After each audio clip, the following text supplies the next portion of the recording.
One more to go.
time. He does this every day, man. Why are you unbanning him? Just keep him I don't banned, know, Like, bro.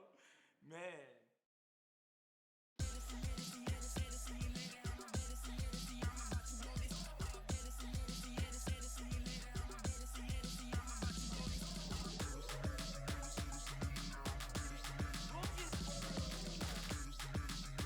let's go. One more to go.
Welcome, everybody, to the Onward VR Master League Season 12, Week 8. My name's NightFiree with 2 E's. And today we are going to be hopping into a high-tier regular season VRML matchup. Dark Tidings versus Insidious. Dark Tidings ranked 10th, Insidious ranked 14th. And so a lot like yesterday, where we had a great matchup between Blaze. Oh, I'm blanking on the other team. Chat knows. They watched it. They tuned in. It was a good one. Blaze and Notorious. I can't remember who it was. A great matchup. Very high tier matchup. Blaze ultimately coming out on top, but we had several 7-round maps there.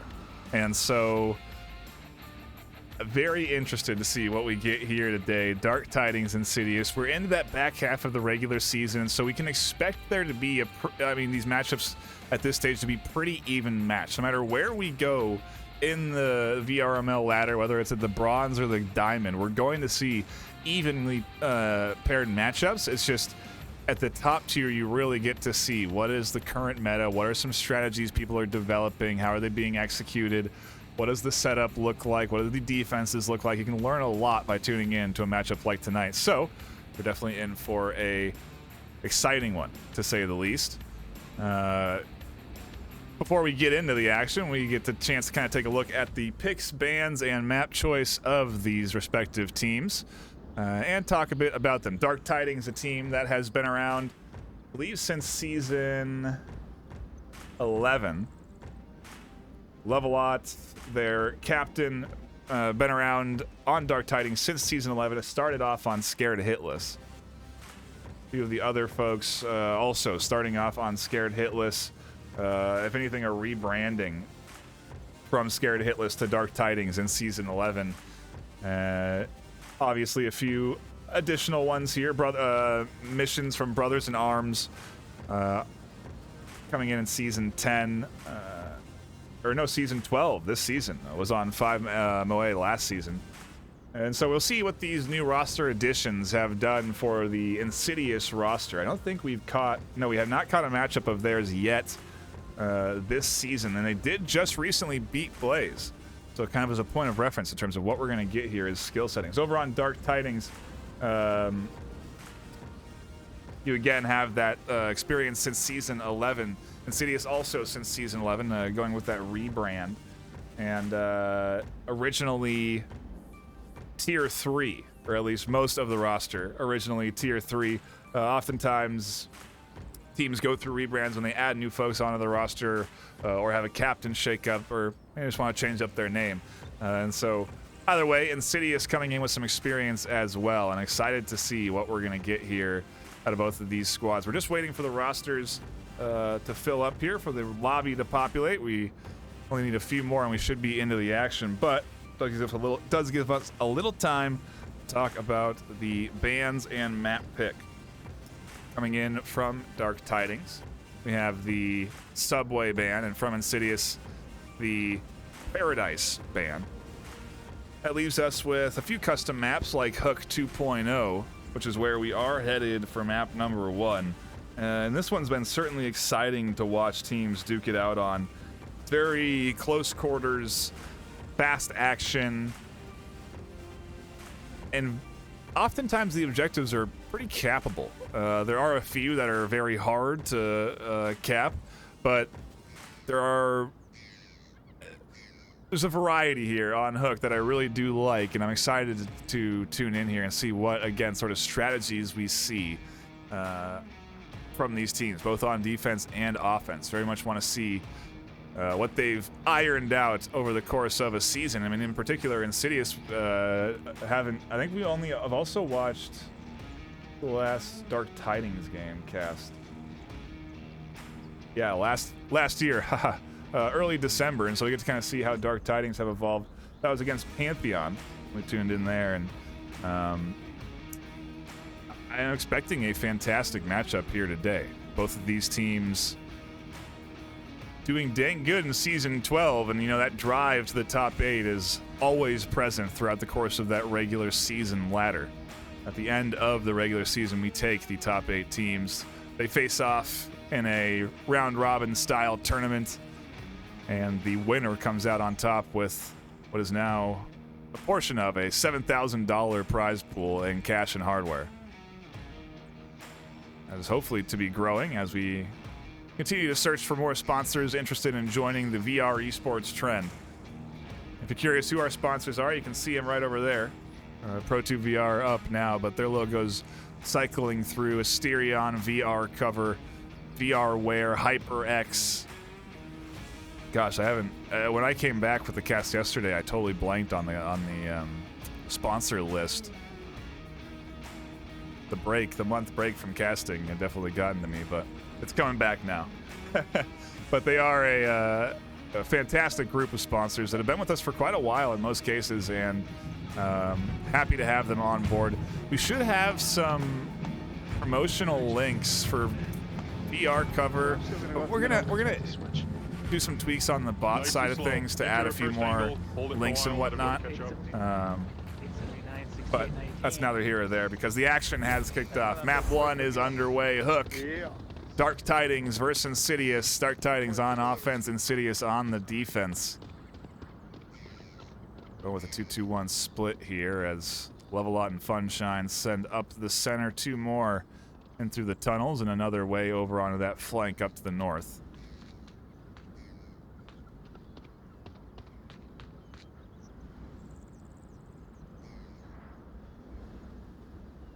Take a look at the overhead, get an idea of the Marsuck spread, and then take a gander at what the defense looks like here. I'm trying to figure out where I want to be placed, because I got a little bit more exposure. The one thing I'm noticing right away is definitely a weak point here. Shoot This should have a free lane all the way up the north. Oftentimes you'll see teams position someone up on this upper level, the stairs or over into that corner, so that they are able to also swing and protect from that north entrance, but relatively unexposed, and they're going to commit to a much deeper hold on those angles. Texas, the really only forward position defender. And they are certainly peeking and looking for some early kills. They're not over peeking, though. They're not fully committing out to these windows, just peeking the tight corners.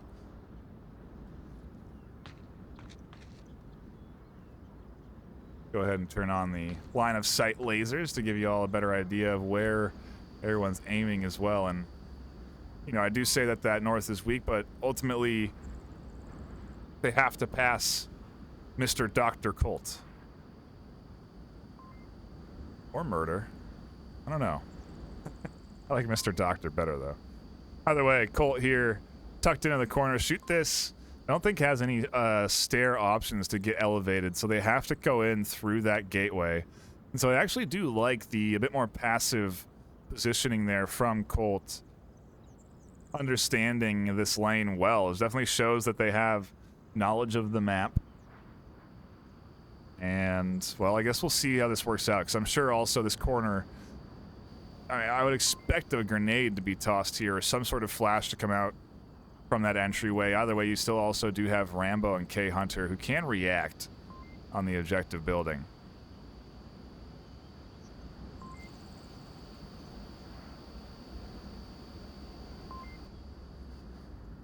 But the overhead shows now this spread advanced up just a little bit farther forward. The tunnel entry has almost exited out of the tunnel. Levelot has essentially held this line.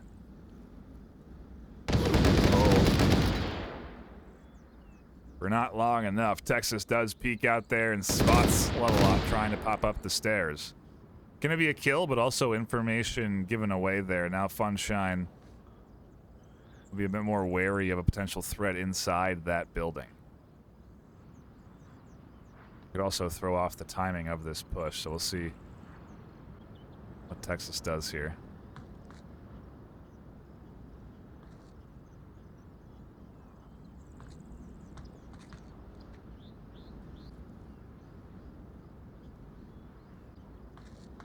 If Texas over peeks this window, it's going to be dangerous. Oh, Funshine gets picked off. Confirmed. Texas managing that challenge well. Perfect timing.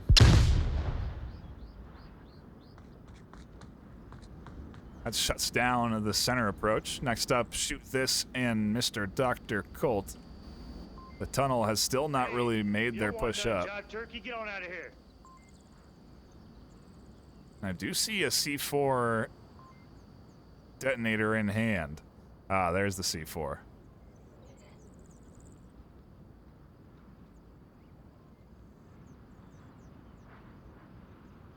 Don't think Shoot This is safe. I think it's out of range. It might catch them if it gets detonated soon. Oh, now they're definitely going to get killed by this. C4 is still not detonated, though. Here's that nade toss I was talking about. Comes up and over. No. Not quite there. Mr. Doctor does finally detonate that C4. Flies out for the confirm. Leaves us with only 2. Missions and Crazy Dave. Dark Tidings not having a successful offensive bout here. Although that is at least 1 kill to kick this off. A minute left, 2v4.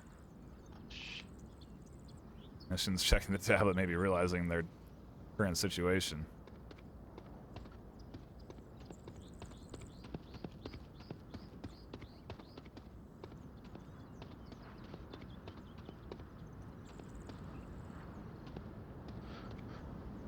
"40 seconds left. Dave has to commit to this push, and there's still 3 on objective. Texas is being pushed from the bottom floor, but does want to keep eyes. Flies off the 2nd floor while Missions catches 1. Texas now a bit off position. Crazy Dave is inside objective building. 18 seconds left. Dave having a tough time finding the ramp. There it is. The trade on the ramp, though, leaves only 1 left, and Texas finds the kill. The 2v5 whittled down to a 2v2, but Insidious come out on top, at least for this first round.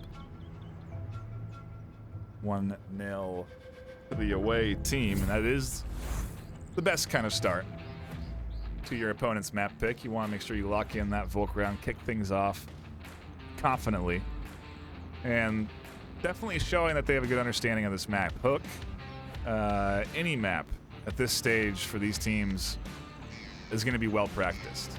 That I can assure you. And so, you know, we're seeing with Insidious there in particular, a well-practiced defense.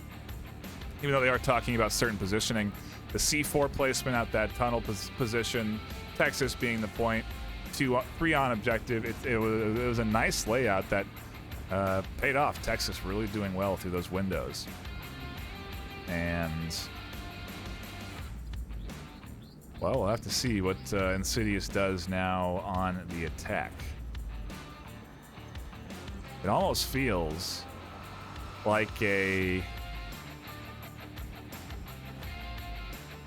I wonder what the value is of even approaching from the north, you know, just reflecting back on that most recent play, thinking about how teams have approached it in the past, the threat that it presents.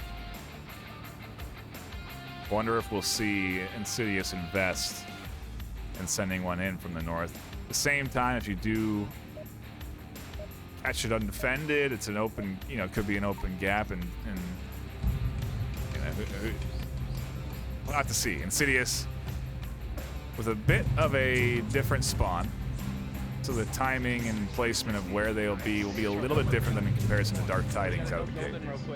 But we'll see what they do as we dive in to round number 2. Dark Tidings on defense, Insidious on the attack. This is how the game works. Every round we swap sides. Every 2 we change objectives. Whoa! And a firing squad ready for an aggressive rotation from Mission, trying to invest in pushing up and out into the tunnel to defend. Levelot does retaliate, able to find one and confirm.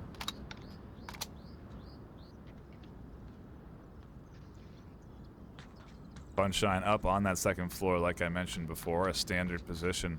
They also have that ability to support over into this big open space where Care Bear could be pinned from peeking the windows. Levelot can peek, Funshine can support. I can be your guy. That's exactly what they're talking about. Levelot saying that they need a additional bit of support. And unfortunate damage taken on the fall damage there. Will require a needle and make them unresable if they're down. Oh, and Texas has eyes on here. He is in my windows. He is in my windows.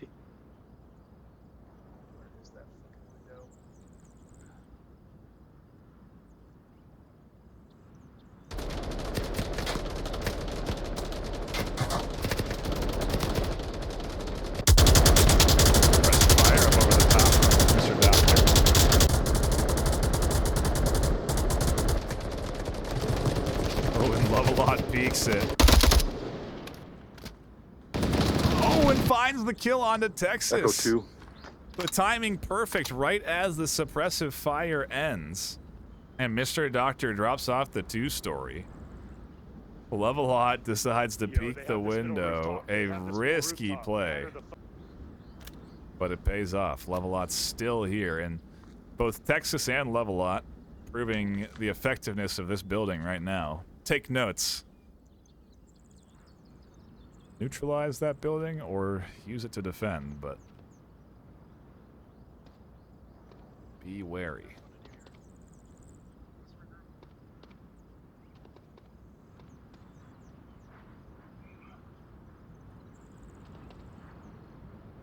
Saw this rotation fail for Dark Tidings. We'll see if Levelot rotates enough and often enough to catch out Mr. Doctor.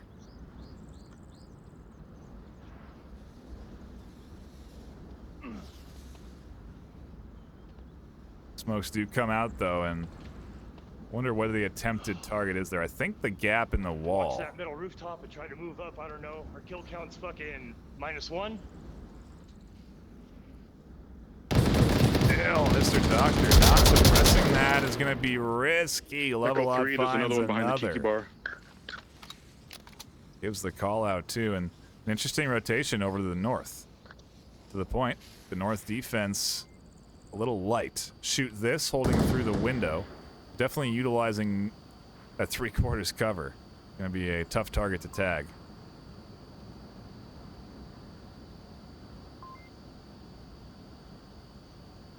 That's all they have here. Level One Hut was in that- spotting out Hunter. Trying to cross out, and now Hunter and Rambo. Just sort of poking and prodding, it seems. 2 minutes left on the clock. Time to work with. Rambo looking for kill shots over to Levelot as Levelot nearly tags Rambo through the barrels. Now Rambo and Hunter. We only got 2 minutes here, Rambo. I think they're... Do you want to push or do you want to do a long rotate? I'm gonna do a long rotate, honestly. Okay. Did you get a call out on that last guy? He was on that rooftop. Or around that area.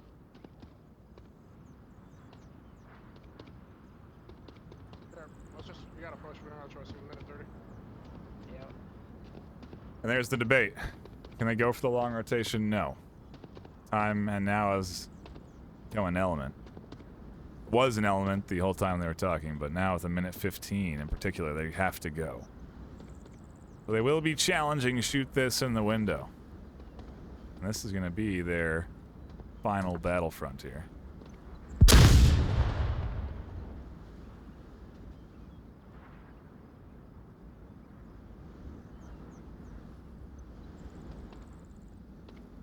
I wonder if Shoot This has identified the rotations here, because Dave is also keyed in. And now Dave actually... Their angle blocked off a bit. They can cover the late cross. With 30 seconds left, Dave has to rotate off. Hunter going to push forward. More smokes come through. Shoots This. Doing a great job of holding this pair and gets one down. K-Hunter with 15 left has no time to push through.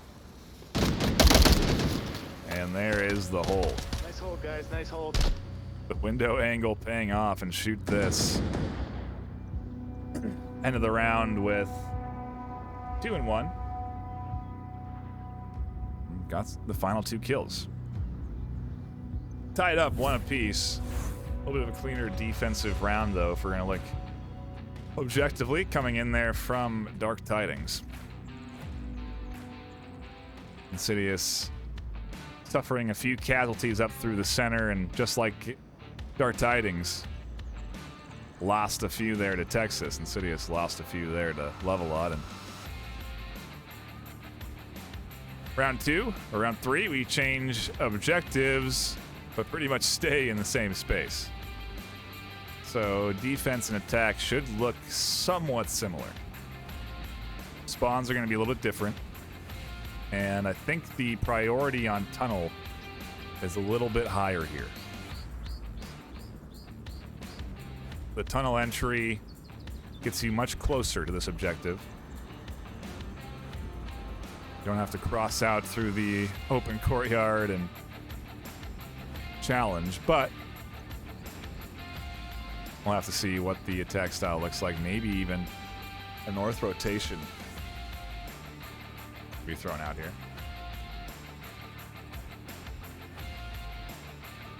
Taking a look over at chat while we're in between rounds. I do appreciate all of you stopping in. Wicked Hex, Windo, Kalanon, Grim, ESG, Renegade Solar Bob, Lightskin 05, Whiskey for Me. Thank you all for tuning in, hanging out, and chatting. Hope you're enjoying the action, and if you are, share the link with your friends. When it comes up Gas on that push. window, let me tell you something. Got the easy code. Into the action we go. Round number 3. Map 1 still, if you're just tuning in. Plenty of series left here tonight. But so far, been pretty dang engaging. Exciting back and forth. We'll have to see now what the Dark Tidings attack looks like. And as I said, spawns are different. The tunnel going to be a bit more important on the entry here. In particular, mission basically getting a free walk up. Shoot This as well if they rotate around the long side.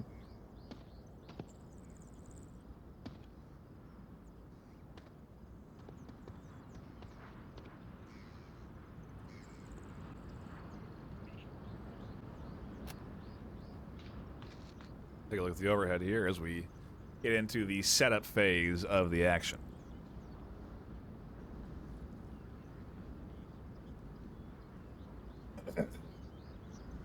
And like I said, the defense, well, the objective in a similar place, you know, up in that corner, northwest corner. The attack style should look a little bit similar, and we are seeing that here. The 2 into the tunnel, 2 up the center, 1 over into the north. Very similar to the Dark Tidings attack last round. The difference obviously being is the defensive spread. Much more focused around that objective building as it should be. They had trouble with only 1 in that building. They'd be able to get rid of He was in that same more, window. yeah, I don't and think I it got him. seemed relying on experience from the past. Level had actually died on those stairs last round. It nearly gets picked off here. Texas trying to thread the needle through these windows to try and grab out Levelot. Looking for the There's very nothing tight I can angles. really do about it. He's moving. Levelot does find the headshot. Down goes Texas. No res available. Good rotations there from Levelot to read Texas this time. I gotta wonder, they stashed the information from the round before.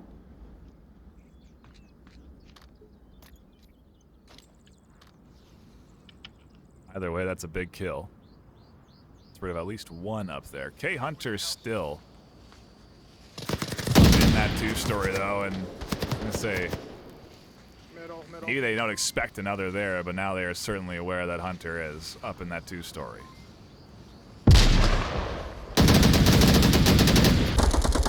Wow, and takes the risk. It pays off. They find a big kill. Just the down. Viking, meanwhile, stops the entry in from the tunnel. Viking flying forward here does not spot Missions, who patiently waited for that cross. And Dark Tidings are in a 3v3. Yeah, I have -1 confirmed. Full confirm they're coming in.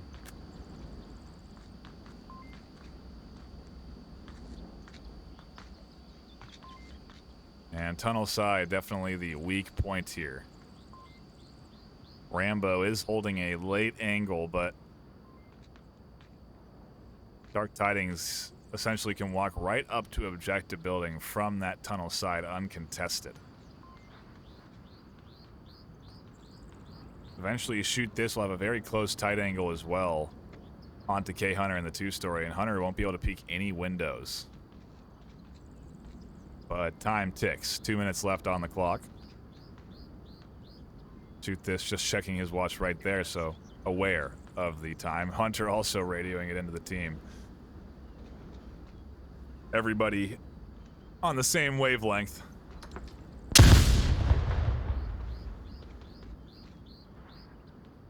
Great flash. Blinds shoot this. But there's no angle.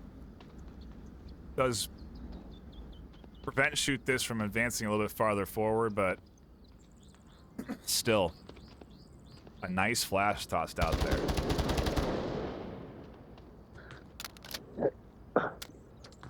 Push has to come in. Rambo bottom floor finds 1. -1. The other goes down to Tay Hunter. Funshine getting scooped up, and Missions now alone in a 1v3. Mr. Doctor not necessarily on objective, and so if Missions can win the 1v2, they have themselves a straight up 1v1 fight and the advantage with Mr. Doctor likely pushing the building.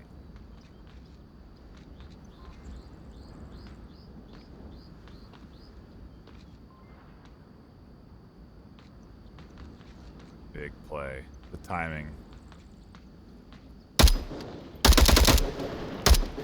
Oh no! Missions missing the shots onto Rambo on the bottom floor through the window. It almost seemed like they ran out of ammo on that mag too, because they stopped shooting for a second there. seemed to be almost flustered, and then the swing. Insidious find the final kill. 3 left alive, putting up a solid defensive round.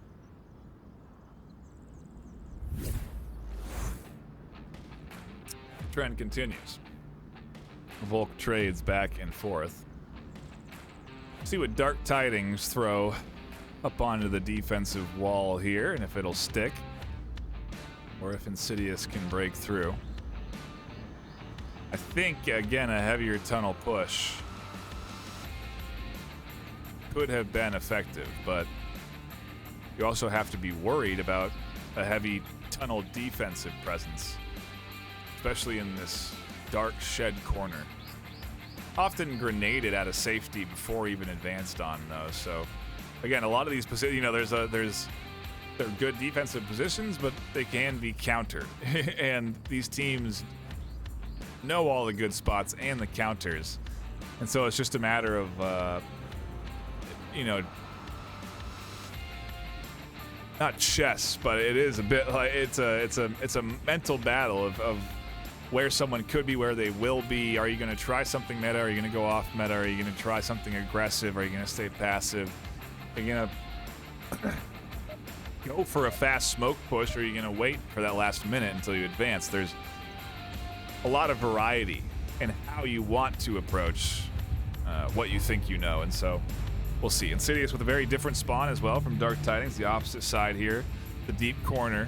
And so the tunnel, not maybe necessarily a play that is right in their mind unless they're going to go for this long rotation. And if they go for the long tunnel rotation, then it is going to be a bit of time before we get into the action here in round number 4. They got the north beach spawn. I may have gotten one 50-50. And an unfortunate early committal there onto the corner does expose the spawn. If you aren't familiar in Onward, there are multiple spawns for the offensive team for each objective. The defense oftentimes knows where the potential spawns are, and if they identify a player at a certain position early, they know where a certain player or team has spawned. That is important information as you can set up for picks like that, where mission awaiting an entry up through that center pathway. Care Bear Levelot finds another kill as Texas tries to swing in from the Echo 2 north. for sure, maybe Echo 3. Really more up the middle, but shut down nonetheless. And this building really proving well, the 2-story in particular out these windows, proving a powerful defensive element I'm checking out. on this side of the map. Meanwhile, the rest of Insidious on a long rotation through the tunnels.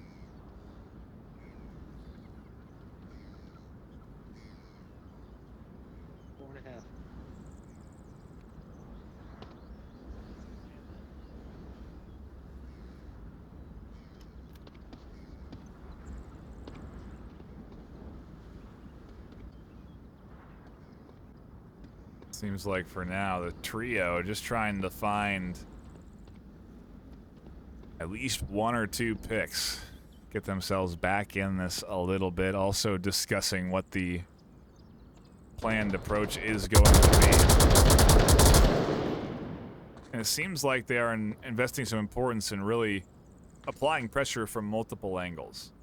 They want to keep the defenders on the north in the suppressifier, while Risky may do some of that.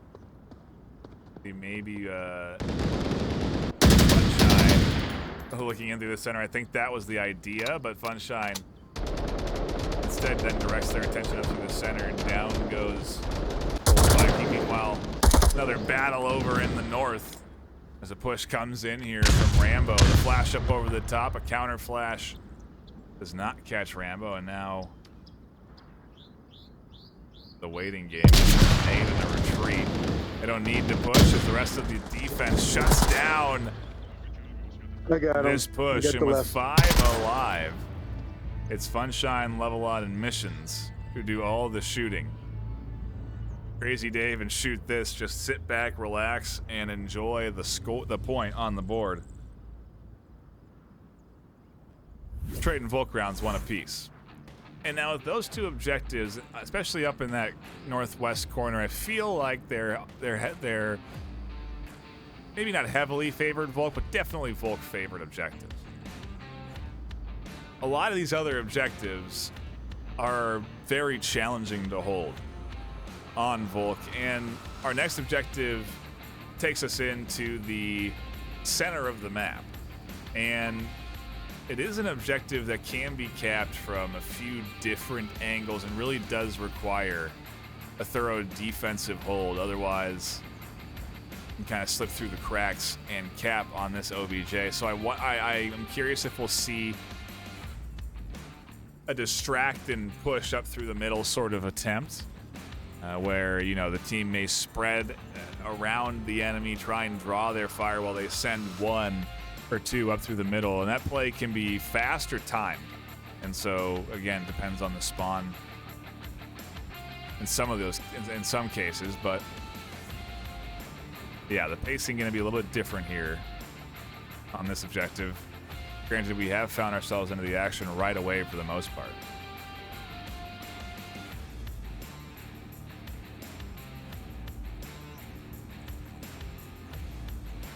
Yeah, I love seeing the cheering in chat. Support your team. Give them your energy, especially when they come back and watch the VODs. They'll really appreciate seeing you in chat shouting them out. It's a really cool experience as a player to be able to watch yourself play and then to see your fans cheering for you. It's good motivation. So don't be afraid to cheer on your favorite team. One of them certainly needs a little extra boost as we stay locked in a deadlock tie.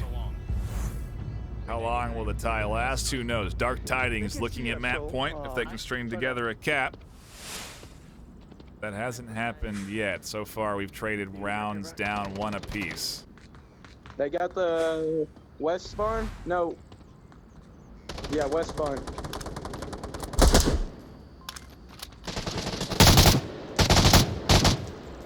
And already we kick off things. So the first minute even ends with a kill. Crazy Dave threading a needle and scooping up one over top of the objective building.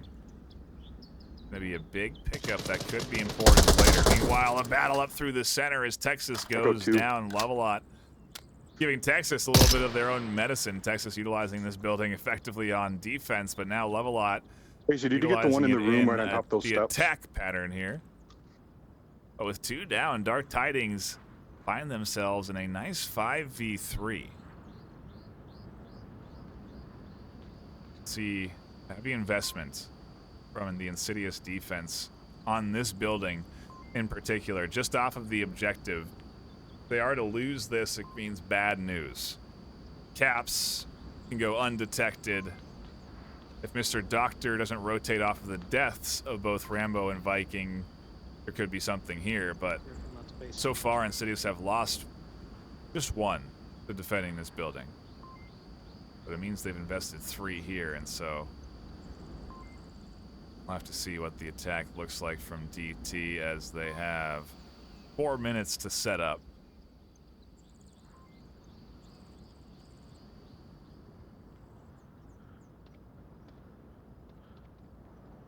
Look at the overhead. I think I'm right on the planned play here.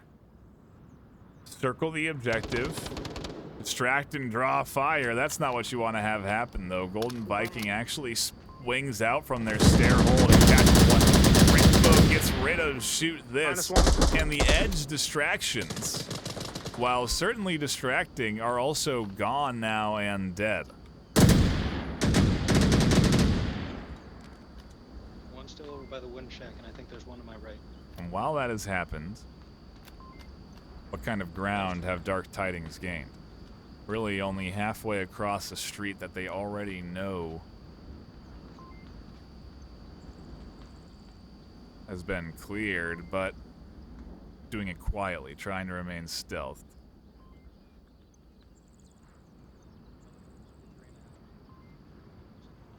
Even still, they're going the long way. Well, against the full force of this defense. Mr. Doctor trying to scoop up Love-A-Lot, and neither one of them finding their shots.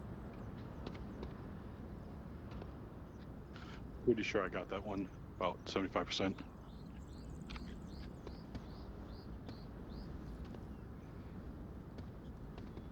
Oh, and that's going to be bad. That's a bad call out to get wrong. Because now Funshine could have gotten scooped up. Mr. Doctor there on the corner. Funshine properly dropped back with suppressive fire. And now that they're giving away their position, there's not necessarily a need to slow crawl. 2.5 left. Care Bear Love-A-Lot flying in towards objective.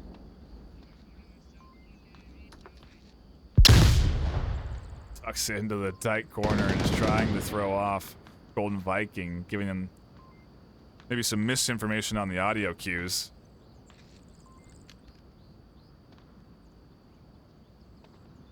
Mission's nearly finding a team kill there, but doesn't take the shots. Love-A-Lot's going to push up onto the corner and finds the kill. A big one at that. Mr. Doctor right there and waiting.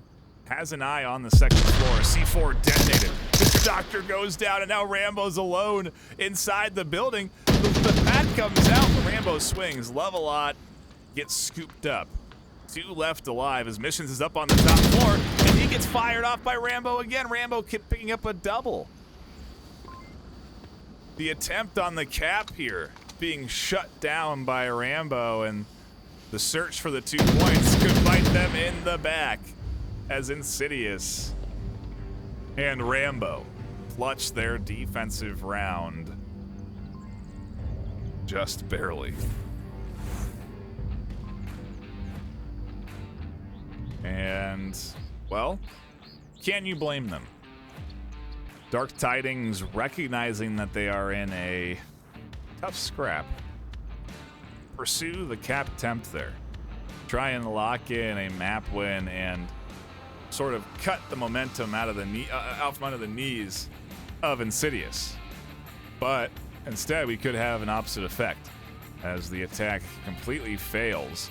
Both with Tablet out going for that cap, getting shut down by Rambo, and then the final kill to lock in the triple and the clutch round.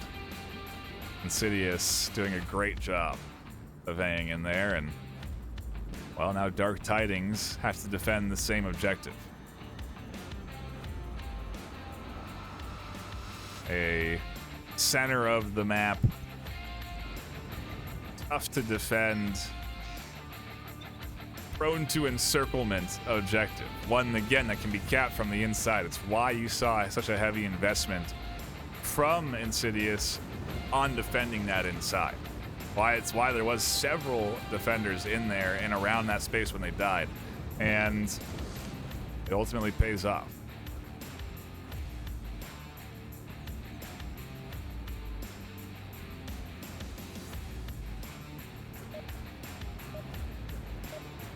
Now Insidious staring at map point. Just have to hold on, and you can hear For a second at the start. the comms of Dark Tidings mentioning to Hold here. get rid of the idea of map point here in Insidious's hands. And again, we have a very different spawn from the Insidious offense to that of Dark Tidings. Insidious spawning here in the south. And they are going to find that spawn. Missions identifies it right away. Again, information for this defense to work off. And look at the overhead. You can see instantly some rotations. They go to their defensive positions now and get comfortable and set up. Knowing where this push is coming from, Missions is going to kick things off as well with the first kill on the Mr. Doctor. Maybe getting a little bit too aggressive on that second floor. Rambo taking the safe rotation. Love-A-Lot gets rid of Hunter on the north. Shoot this, finds a kill of their own. Insidious getting shut down on this entry. A great spread and a great reaction from Dark Tidings. Puts Insidious on the back foot on offense. 2v5 right away.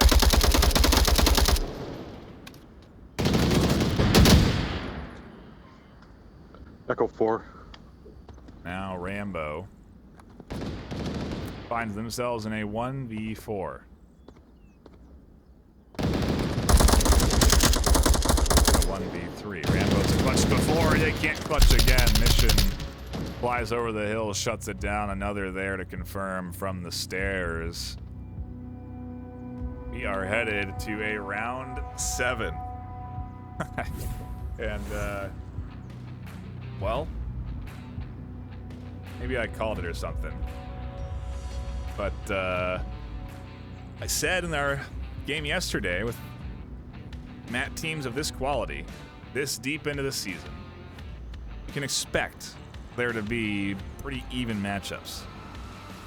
And to that point, you can expect those even matchups to be pretty good if you're at the diamond tier, which is what we have here right now. Map 1, going the distance. 7 rounds here on Hook 2.0. And, well, it's got me excited for the rest of the series, I can tell you that.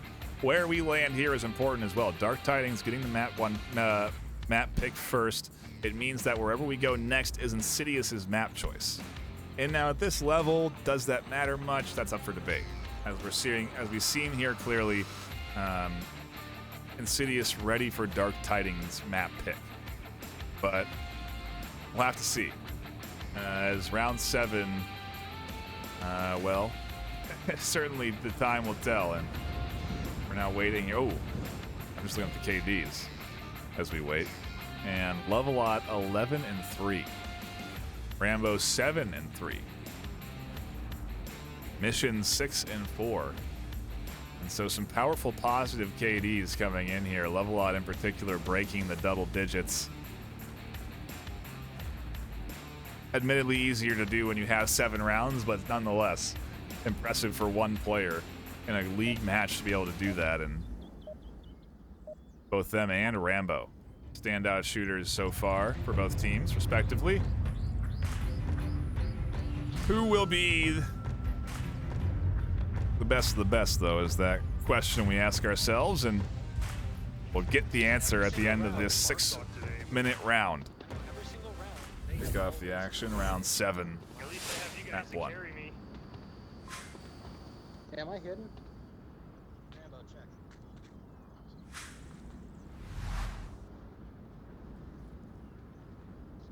Subjective, definitely, again, the pacing much different than our last round, a bit more like our first 2, where it is going to come down to Dark Tidings attacking the objective space. And especially with the Insidious defensive layout here, they are not getting over-aggressive. They're not on the hunt for anyone up through the center. And it is really going to come down to pushing in through these tight alleyways and the beach. That is where this defense is focused on taking the fight. The only one that's really pushing forward is over in the north. Shoot this. Could find themselves some action sooner than the rest of the team.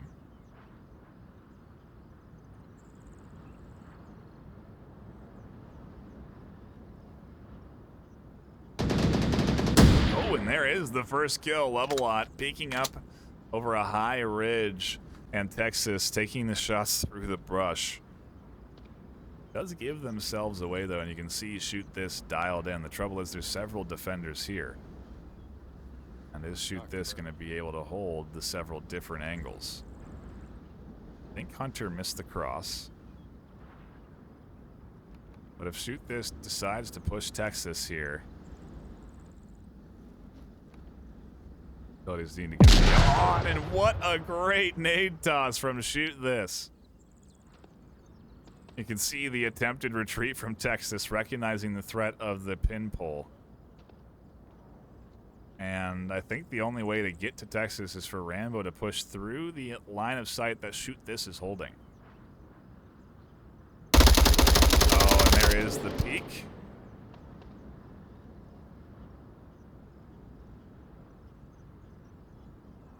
Rambo survives, Shoot This, takes another angle.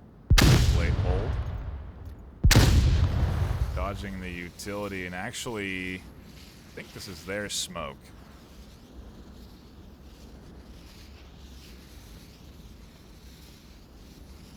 Wonder what the play is there behind the smoke. Shoot this, gonna drag that all the way back, go for the full retreat to the back corner. And I like the way Shoot This is playing this very conservatively, continuously shifting their angles, but not giving up on the ground. Still holding this line that Rambo's going to have to peek out. Trouble is, of course, is while this is all happening, the time is ticking, and we should shift our attention elsewhere, as eventually action will unfold towards the objective space.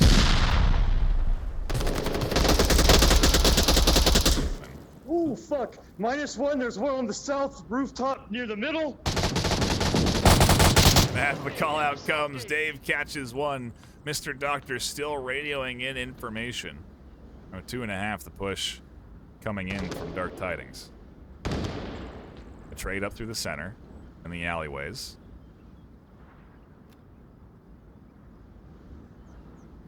Leaves 2 dead.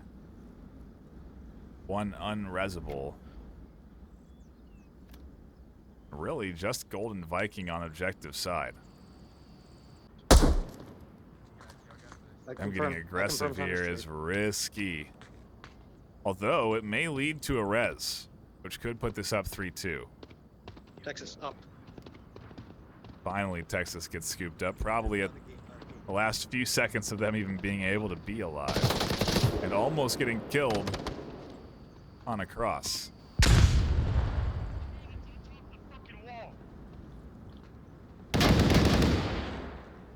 Crazy Dave in desperate need of a friend here. But certainly safe in their tucked in corner.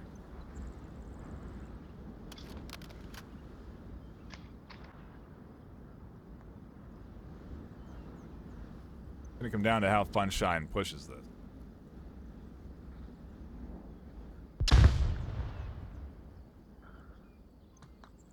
If they sync it up right. We have to take our attention also over to the other side. Keep it split. Dave on a bit of an interesting rotation off of the top of the bridge here. I wonder if it's thrown Mr. Doctor off.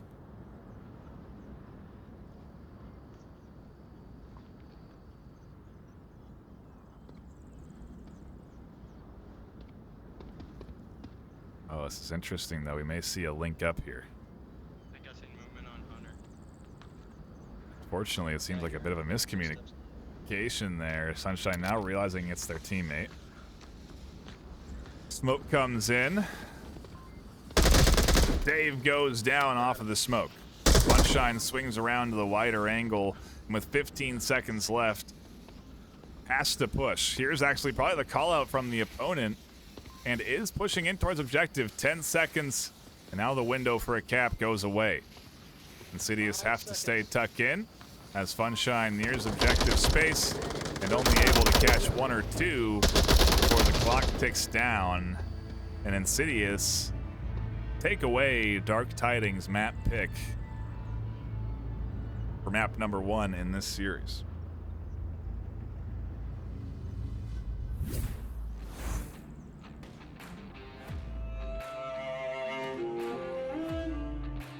Map 2, as you can tell, taking us to Bazaar. Stay into the theme of close quarters.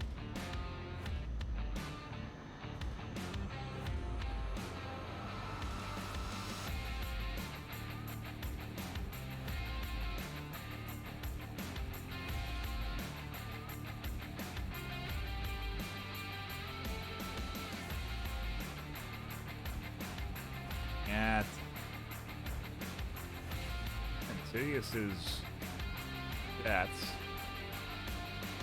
for at least season 12. They've only played Hook once, so impressive for them to do as well as they did. They did win 4-1, but I don't see a Bazaar here. Gonna have to do some real stat sleuthing, as we say. Go down into the tier 3 stats from season 11. bit of a rebrand. And see what their history is on Star. Only one played in season 11. Now on to Tidings.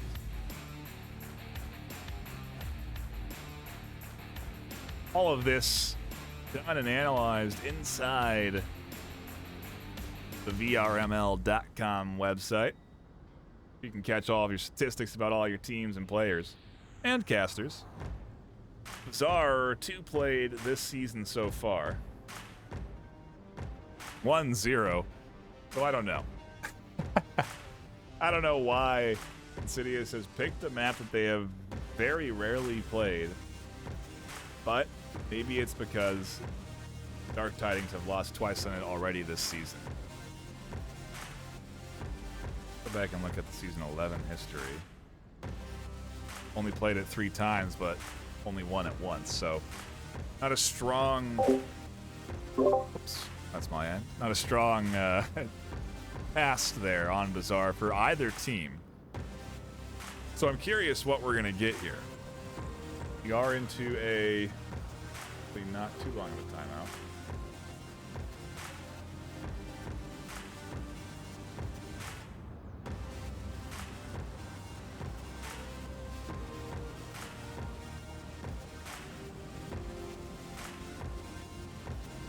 Thought for a second we were going into a strange situation there, but my information a bit dated.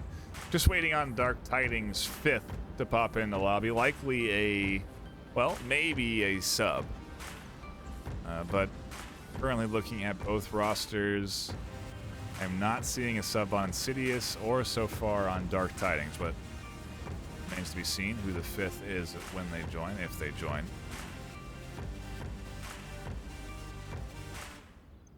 The map of Bizarre, though, a bit like Hook. Certain long-range angles, some 2-story elevation, not quite as vertical as Hook. Obviously a bit more blocky as you're battling it out in the city, but, well, I suppose the suburbs. But either way, another close quarters map, and so, you know, dare I say it, we could be in for another 7-rounder here on Bizarre. It looks like currently we are running into some tech issues on the Dark Tidings side of things.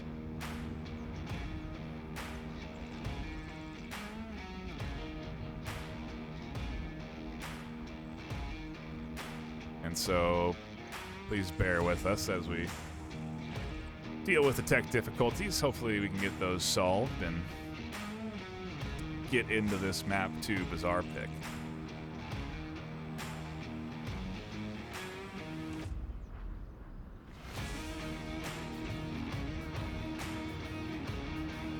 But I don't believe what I'm seeing. It is a sub. It does seem like they have sorted the issue.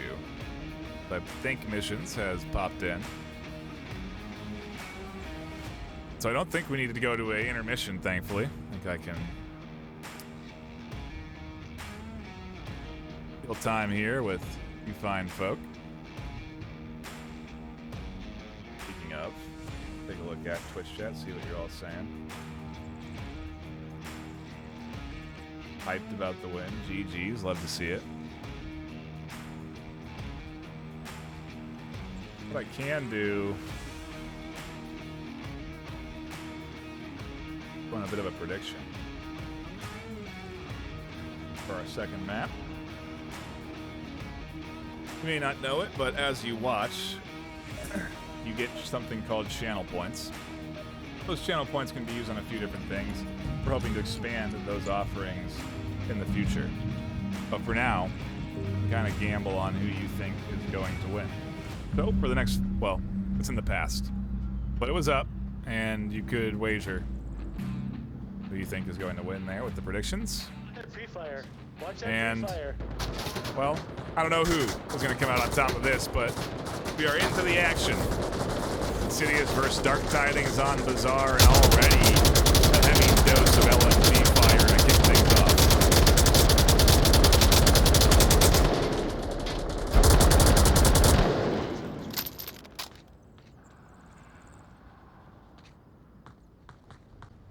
An interesting suppressive fire lane as well, right out of spawn. -5. No, I'm kidding. All the way through this penetrable wood, down that main alleyway. Fortunately, doesn't catch any Dark Tidings defenders out, but Funshine's position is certainly identified here as they are suffering from a heavy suppressive fire bout.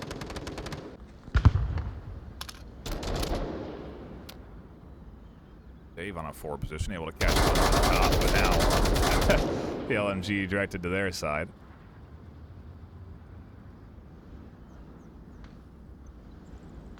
And no north rotation, so the entire team focused up here. Funshine goes down, confirmed there by Mr. But I can't Doctor. confirm him though. Dave's still alive and well and tucked in. C4 in hand also, so we'll see. Timing is right there, and it is not. Hunter not close on the corner.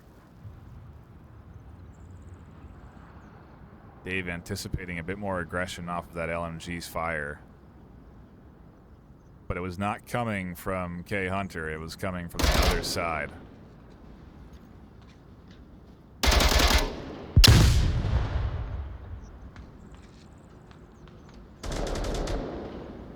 Taking shots there through the metal. Reinforcement nades up over the top from the team, but Dave has tucked back in further.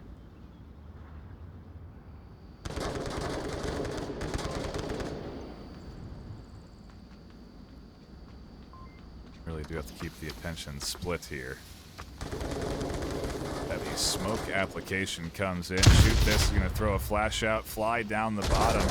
Mr. Doctor is completely blind, and this rotation is going to get them at least one. Can't shoot this, find the other, he can, a double. Comes in, nearly a team kill, but it leaves Insidious with only one left alive. As we trade there, Rambo alone in a 1v3. So something we've seen them do before.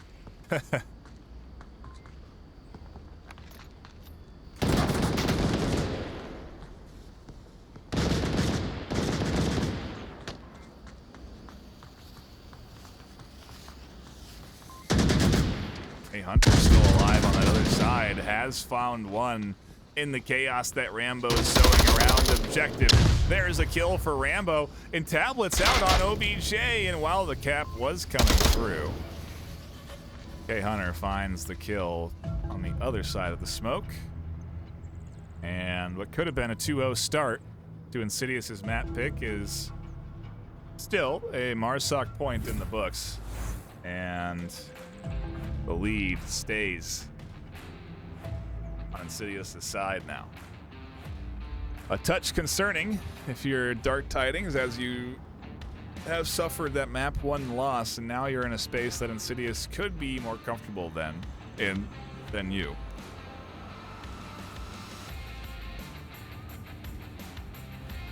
And you just lost the Marsoc round. This objective, I would say 50-50. I don't think it really favors the Volk, but you can play it wrong, you can play it right. So, just like any objective, I suppose, it feels a bit even in that there certainly is opportunity for Marsoc wins here. They are not easy, and Insidious certainly did make that look. Well, it was a challenge with only 2 left there alive for their push. They did a great job of finding the kills they needed.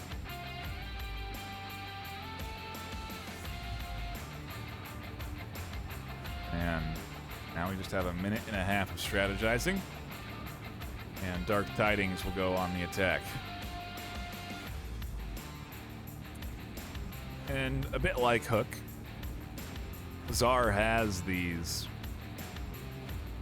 objectives and opportunities for caps. there are some that are heavily Volk, not heavily, but certainly Volk favored. And some that are, I would downright say, Marsoc favored. And so, depending on when and where we get particular objectives, this series could be, well, this map could be done with a bit faster than the last one. We could also go to another, like I said, round 7, so who knows? Get a feel for it here, as we now get to see what Dark Tidings will do on the attack. Map 2, back into the action we go for round 2. 2 minutes. Get in that little square in 2 minutes.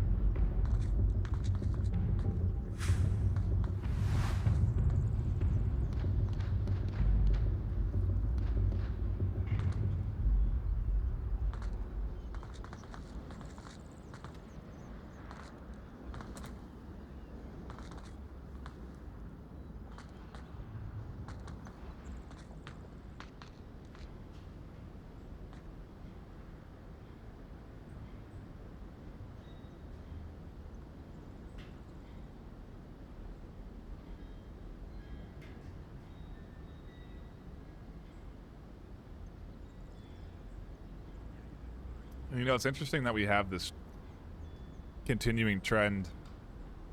Sometimes you get mirror spawns where both teams will attack from the same spawn point, but we've really been showcased the variety of spawn points here for these different objectives. Dark Tidings not having that opportunity to push from the south and instead have to cross this street from the north.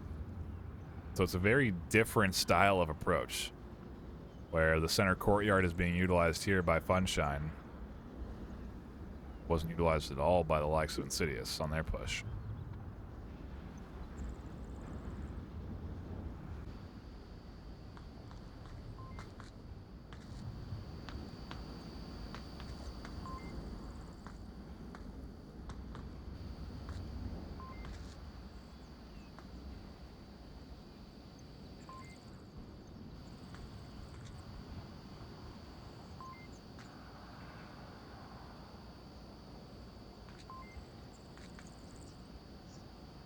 I love to see these angles in particular that Texas is holding. Super tight slice through the top of the window. Very minimal exposure, and you're catching the toes of your opponent. Alright, east side of Bazaar, 1 east blue room, 1 east courtyard.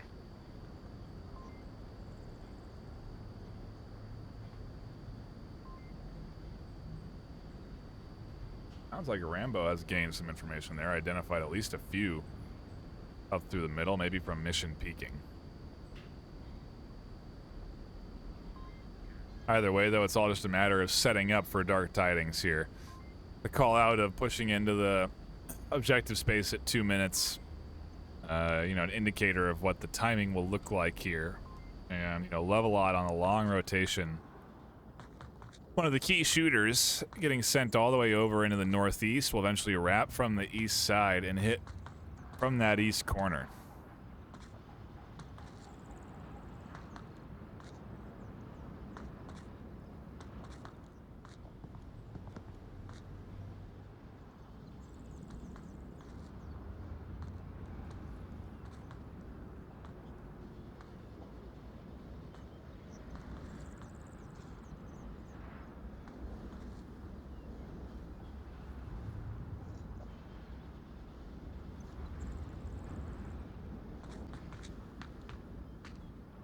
Oh, 2:30. Timing has to sync up right. He got past. Old Viking not able to tag Levelot on that east side, has to rotate off their position. I think there's 2 over there. Doing a good job of drawing 2 defenders, though, while the rest of this team gets ready for the push. The trouble is, like Rambo is waiting. They're not actually holding over the top here. I think they would have had mission.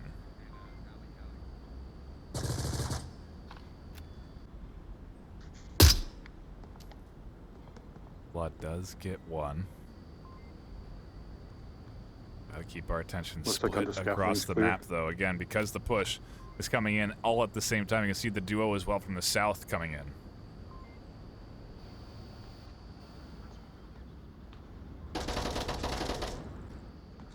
Sunshine able to catch one. Comes the play. Dark Tidings are setting this up perfectly as Rambo drops back just at the right time.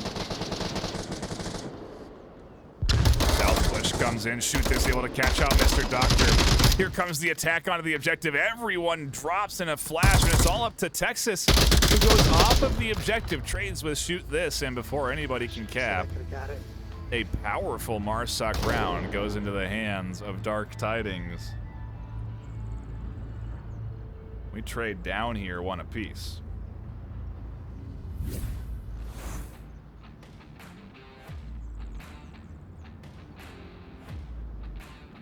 Well, we are indeed on track for a 7-round map 2. But either way, 2 MARSOC rounds in the books. Not necessarily what I expected, but a great play from the Dark Tidings team. Very nicely timed, synced up well, and they got all, I mean, the difference obviously is, you know, a play like that can also completely fail, where you don't get any of your picks. Everybody dies trying to push in at the same time, and you all, you know, the play goes horribly wrong.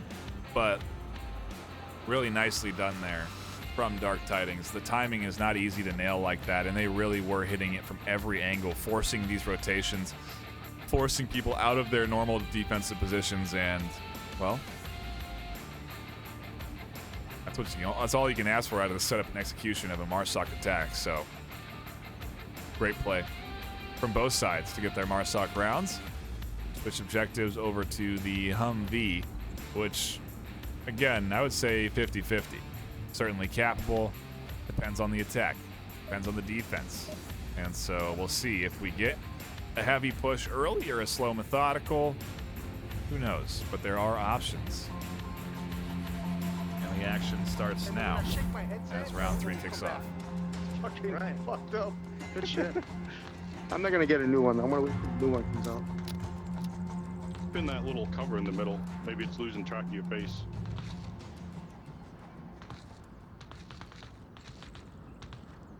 Oh, you know what? I should clean it. I didn't even think about that. I clean everything but that part. Ooh, and an aggressive push from Levelot here to get out and look down this lane.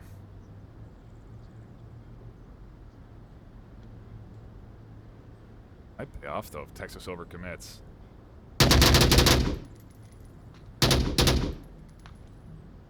Echo 1.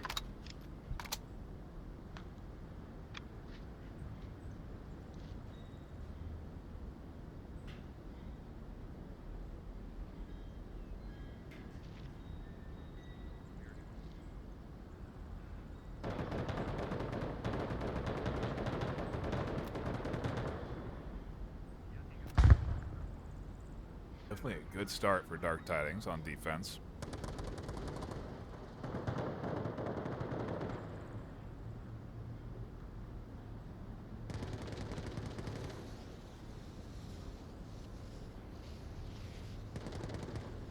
Oh, and an interesting play here from Viking. Throwing the smoke on the opposite side, trying to draw the attention from that inside defender so that they can open up the entry here. Meanwhile, on the other side of things, we have ourselves a bit of a firefight.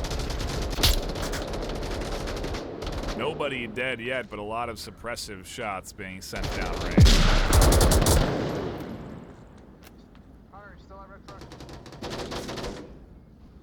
Well, the push up the center trying to come through here as Mission scoops up another. Vikings does have the cover from the smoke from at least Levelot out of the blue room, but doesn't know where Mission is here. So many different angles they have to check, and Mission pops out Find themselves another kill. Insidious down to Calm 2. down, Rambo. Arr.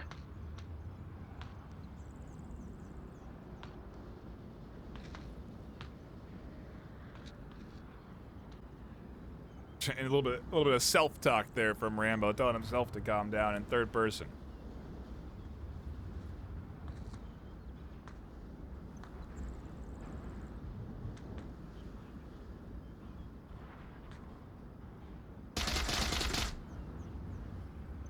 Dave just Is that to our He's left in or West right? Blue Room. One. West Blue Room. West Blue Room. Right in front of me. One's always. Right, one mag left.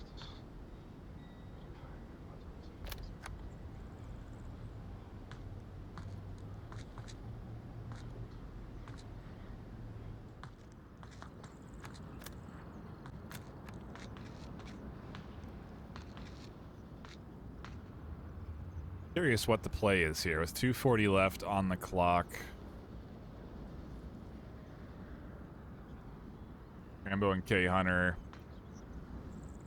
moving into this sector don't have a lot of information. They don't have really any information. They don't know mission's position or level lot. What they do know is where Funshine is. But they aren't going to try and cross past Funshine's line of sight, so I think the play should be to just kind of go up objective side, cross the street, try and dodge the vision of both missions and level lot. But if they don't do that, they could be in for a bad time. 1-for-1 trade cuts it down to just 1 for Insidious.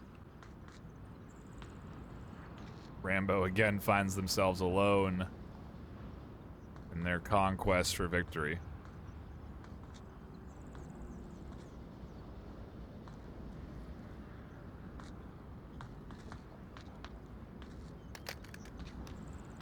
Man, what a risky thing to be doing here, going for the dead body after not even confirming where those shots came from. Rambo somehow survives the onslaught of shots from Mission.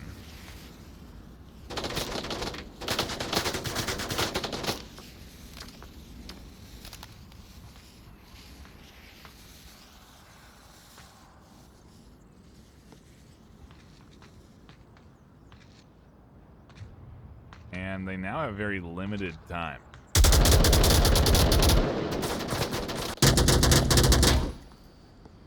$50 seconds left for this rotation out of Rambo.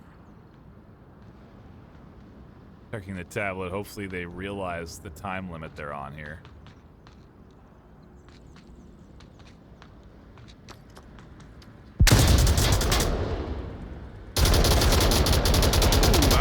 Missions does go down. Rambo finds the kill, does take damage. One shot's all it's gonna take, and Funshine finds it. Nice stream, guys. 26 seconds left, but Dark Tidings find the kill. Two v 1. Oh, got the scoreline wrong there.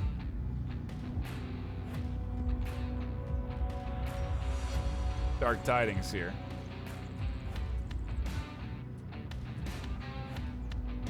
And a important lead for them to get their hands on. I don't think they've had the lead at any point in this series until right now. And again, this objective is very 50-50, so if Dark Tidings can muster an attack, they could be looking at a 3-1. Admittedly, we're also looking at match point if the cap comes through, but it has been a little bit since I've seen a cap punched in on this objective. Teams are pretty good about preventing those inside angles from being uncovered. And so, again, no really easy round wins at all in this entire series, but even on, objectives that are like this Humvee objective, man, I don't know. It's the variety of Onward that I really do love, and just having varying spawn points throws such a big degree of variety in our decision-making process in particular. As a player, but as a viewer also really helps shake up things a bit. We do get the same spawn that Insidious had. I think it was. We'll see how Dark Tidings play it out. We go into the action. Round number 3. Show him what you got. Map number 2. Dark Tidings need to lock this map in to take us to a map 3 decider. Otherwise, the series is in Insidious's hands.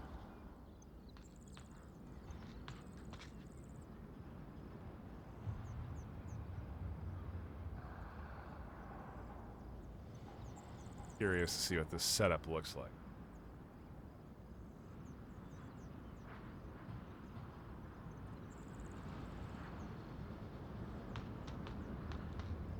And a bit of the full spread up through the center, but so far no commitment to the east rotation.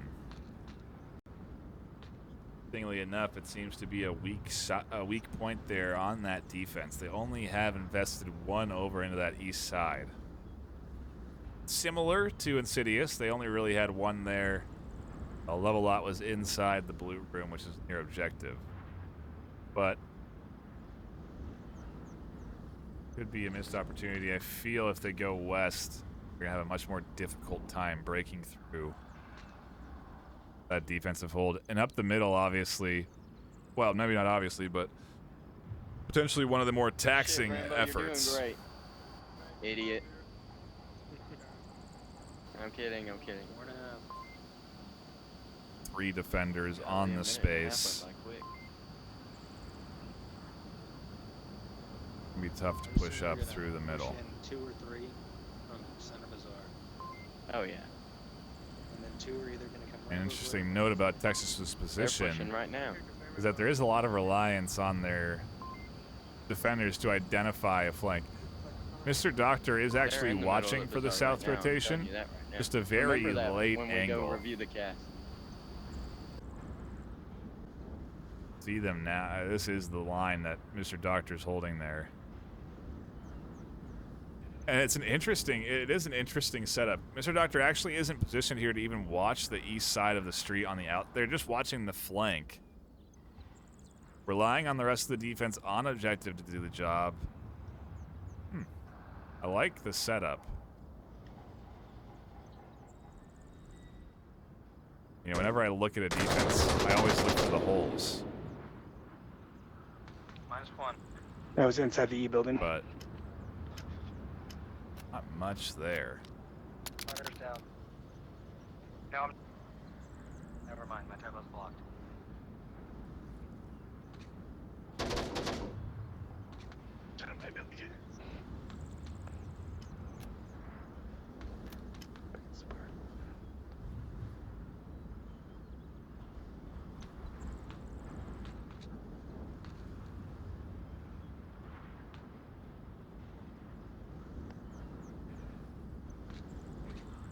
Take a look at the overhead again to see what this setup is now that they've gotten one picked off. The defense still set up for more on objective than anything. Straight up the middle is their easiest entry point, though. It would put them right on top of several defenders that are not in an ideal position to defend from an aggressive attack from the center. Blue room. Call it out. Blue room, I didn't get up. Hunter is down. Get ready, Rambo.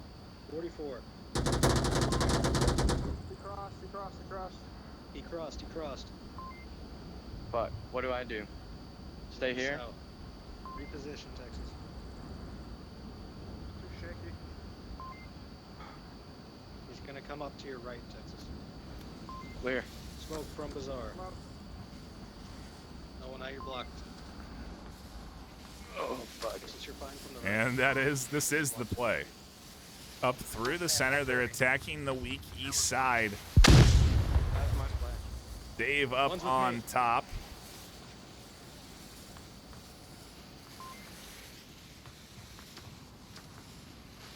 Rambo not checking out the window because it's smoked. Upstairs. Dave's down fast and comes flying in around the corner. Just kills one on the trade, but a big trade it is. It shuts down the cap attempt. Quick revive, pops back up their inside defense. That's going to be key to maintain. And the smokes dissipate away in a few seconds. So the cover and distraction from the audio and the visuals from the smokes are gone. Still do see some hectic rotations, though. On me. Shoot, this does catch one. The rotation over from that side pays off. Rambo now under fire as well.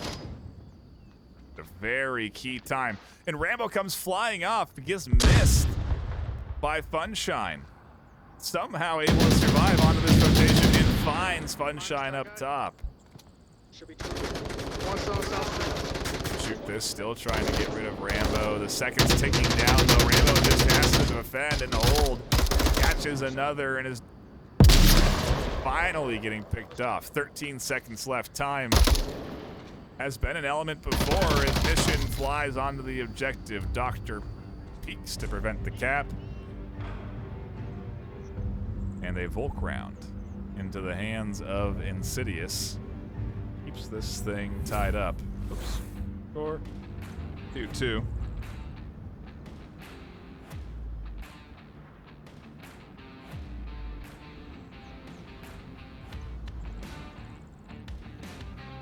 Taking a look at the KDs, pretty even.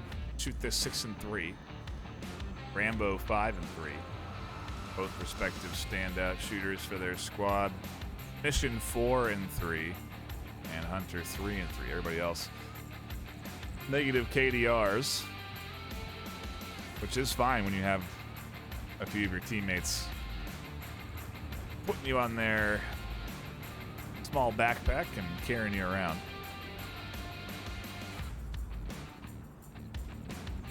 Some teams excel at having one or two players carrying kills, but it is often best to have a powerful 5 rather than one standout. Definitely seeing the spread there as well from both teams, so everyone trying. Which is what you get when you get an even matchup like this. 2-2 and Map 2. If you are just tuning in, Map 1 on Hook went the distance, 7 rounds of back and forth. Map 2 seems to be on track for that as well. For what could be map points, if Insidious can lock in a cap, we go to our next objective. It is East Tank.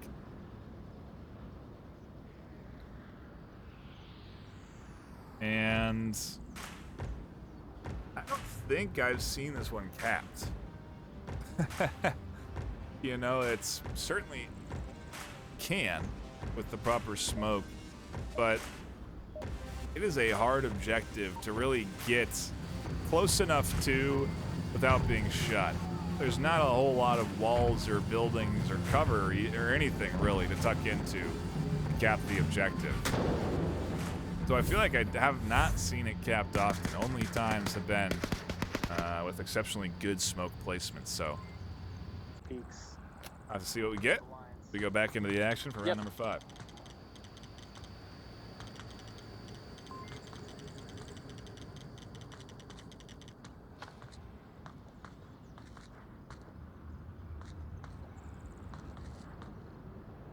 Aggressive defensive push here.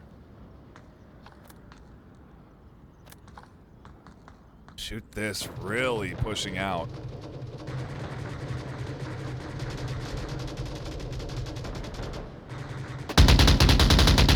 Echo 1 north. Did you catch Rambo trying to cross?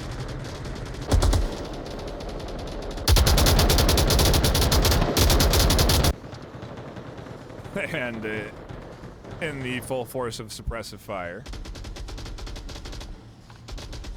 north wall.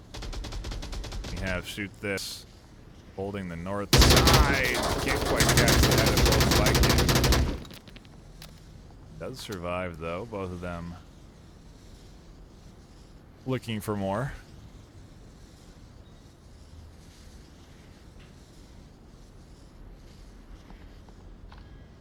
I've got one north wall.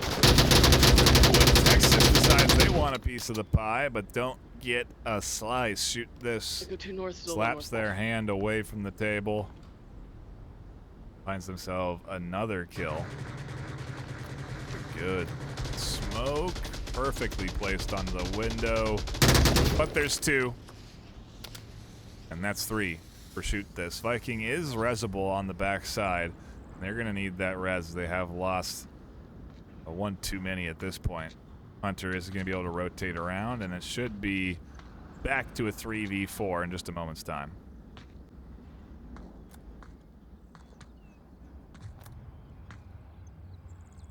Thank you. Careful.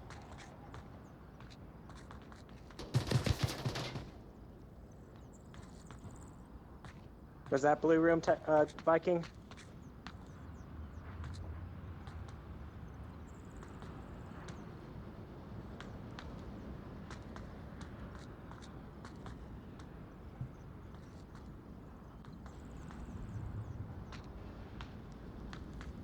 .30 left. It seems to be Dark Tidings defense is stacked up on the objective side. Interestingly enough, there aren't a lot of eyes around the objective space, but a lot of long angles being held. And so in comparison to some of the other sort of defensive styles we'll see where teams really look for that sort of late line of sight, we're seeing here some very long early lines of sight being taken by nearly everybody on defense.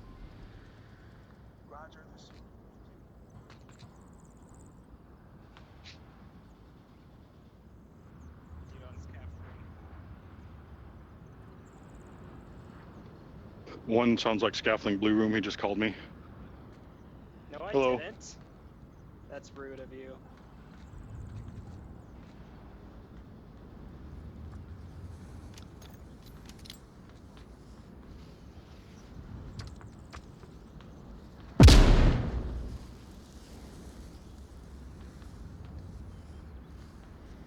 They're into the back and forth. Dark Tidings staying disciplined. They have their important angles covered. Going to prevent the cross towards the objective side. Mission also holding a line.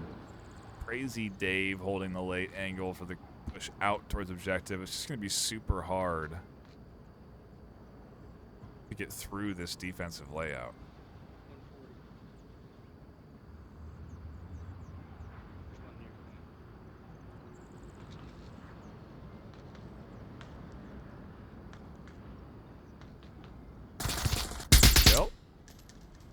Echo. Holding that late angle. -1 blue room. Hunter gets 1. In the meanwhile, an important flank coming in from from Mr. Doctor.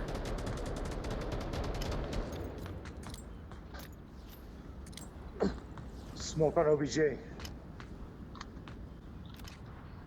Those smokes out should draw eyes to this side, but I don't know if the smokes forcing any rotations out. We got objective covered. Oh, it's a quick no, just a single. Could have been disastrous on objective side. But Lovelot's gonna find the final kill, and wow, that could have been bad. If mission goes down, that's objective side unguarded, and Insidious maybe looking at a cap opportunity there, but it gets held on. Dark Tidings take the lead again. Go up 3-2. Map 2. Again, this is Insidious's map pick. As Dark Tidings are the home team, they get that first and third map choice. So, if we go to the map 3 decider, Dark Tidings get to choose where we go. How much importance that holds at this point, who knows? Both teams clearly demonstrating extensive knowledge and strategies developed on, I would think, every map in the map pool is currently in the season. And I don't think no matter where we go, it's likely to be like this. Great battles, but still trading rounds one at a time. And I say that with knowing that yesterday, map 3 was a 4-0. So first 2 rounds can certainly go long, but it really does come down to that final round getting played out.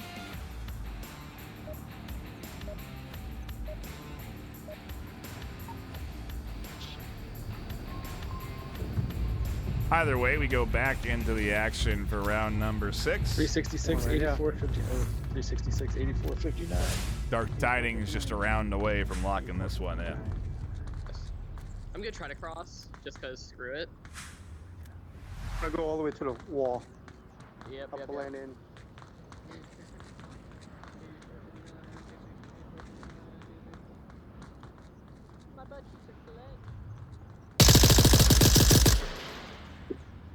Missed him.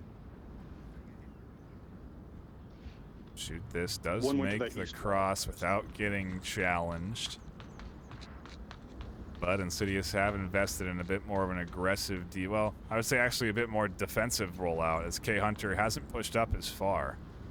And it has allowed Dark Tidings to get their tendrils into the northeast, but kill there from a Hunter chops them down. They continue this aggression, it may get them caught out.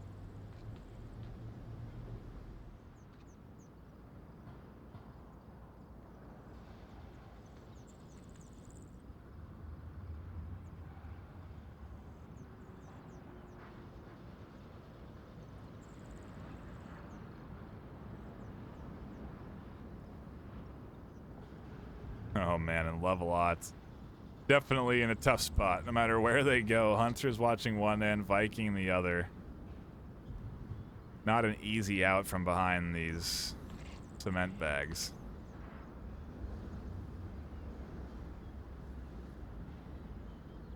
Take a look at the overhead to see what the rest of the squad is up to. They have one going in for that south rotation, which could be good because it does look like they don't really have any eyes over in the south. Everyone's so focused on the north and northeast. Maybe an opportunity for that flank to pay off.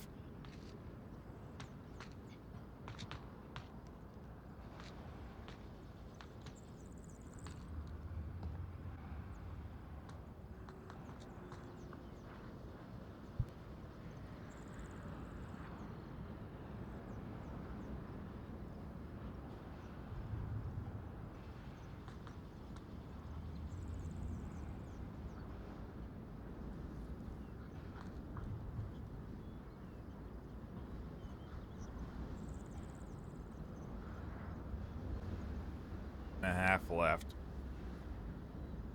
Interesting to note the pacing very similar to both of these teams. Neither one Both across the street to the east. terribly committed to a fast full team aggressive push, but they do look for the early picks early. Oh, that's what an early pick is. They do look for the picks early, so that they can then set up and then execute. It's an interesting effort and investment by both teams, whether they're on defense or offense. They're both looking for those early trades, and it's why we have action so fast and then these bits of pauses in the momentum where you have moments like this where players are just a wall away from each other.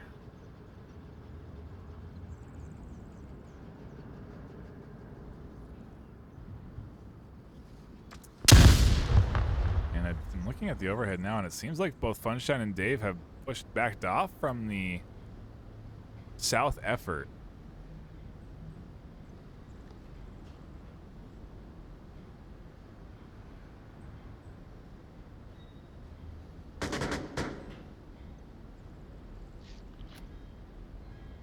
That smoke's going to dissipate and be relatively ineffective. Level-Lot pushes out. Texas has the line on this exit. They still don't have the diversion they need from Dave up through the center. Really anybody to throw Texas off. A good smoke on that door can completely nullify Texas, and they need it from Dave. But no smoke just yet. Rambo is still also holding and preventing maybe even Dave from getting close enough to throw a smoke. Mention with a big kill onto Hunter there. There's the smokes I'm talking about. Scratch that. Murder. Let's get ready. Texas is blind and has to rotate off of that inside. That's a good flash over towards Level-Lot. I think Level-Lot dodges it though. It's almost team fire there. Yeah, it almost was. Viking pushes out onto the corner, flashes up through the center. Level-Lot suppressed. Care Bear catches one up onto that backside. Suddenly, Mr. Doctor is all alone in a 1v4. Sure. 50 seconds left. Sunshine goes down.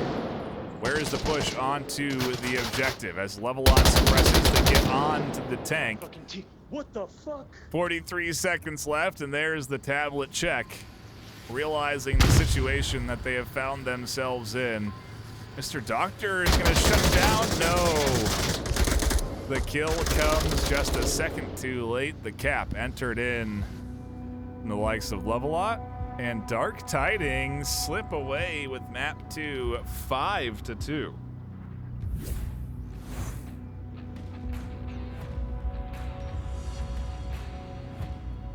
Different than our map 1 outcome, but still an exciting one that takes us to a map 3 decider. Dark Tidings taking away Insidious's map pick just like that. Map 3 not going to be any faster paced, I can tell you that. Downfall is where we're headed.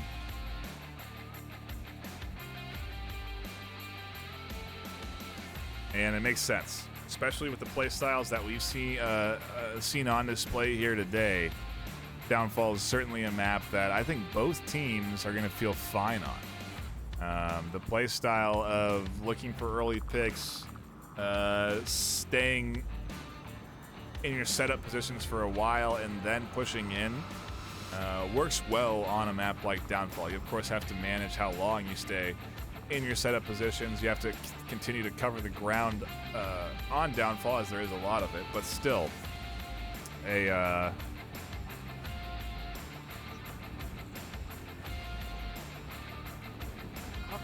an interesting map pick because I don't think it's going to really go in favor of either team.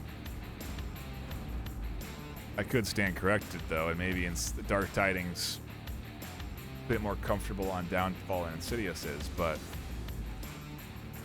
certainly have momentum now. 5-2 on Bazaar is a great way to go into your map 3 decider. Can't ask for a better win there. And looking at the rosters here on map 3 on Downfall, no subs from either side. So we're sticking with the same 5 we've had on both teams for the entirety of this series. And wow. You know, you can, I see the hype in chat for some of these rounds. You can hear the hype from the players talking about being nervous and shaking and trying to manage those during the series.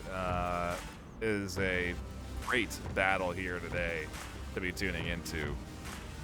And yeah, I can see why the nerves are flowing. Again, these wins matter, you know. You climb the regular season ladder, you get an opportunity to compete in that finals tournament for a chance at that $7,000 plus cash and hardware prize pool. It is a exciting time to be playing Onward competitively, and I'm very hyped up already for Season 12's finals. I'm thinking about it already, even though it's several weeks off from now, but starting to wonder who we're going to see there. I still don't have a good picture. You know, I figured even after 4 weeks, I would sort of know who our top 10 is. And while I do know that some of the standard teams are still up there, there certainly have been some new faces and a lot of shaking up in those rankings. So we'll have to see where we lie after week 8.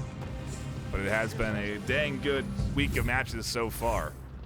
We go into Downfall for round 1, a relatively quick spawn that gets identified by Rambo right away.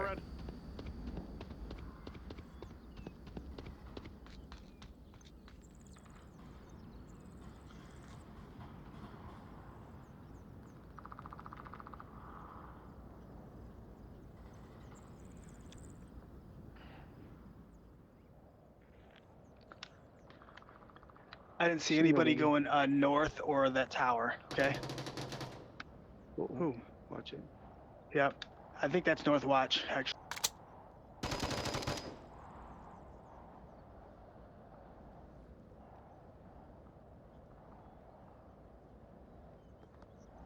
He's in the sub room of Upper Red.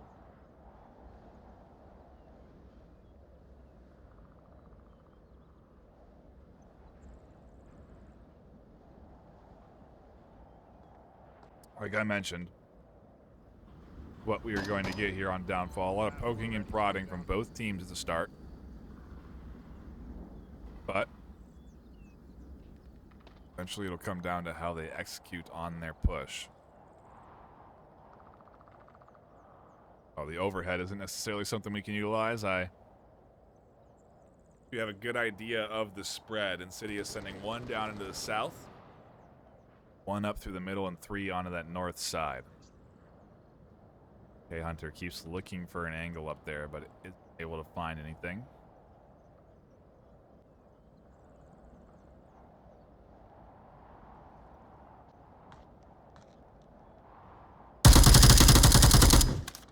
That's a plot.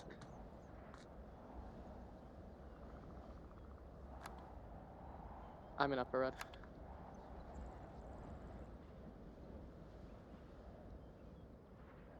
There, but right? Yeah, he's right above you. Nothing Second story much window. going on here. Again, as it is just trying to find information and radioing in that information to your team. I can't repeat that.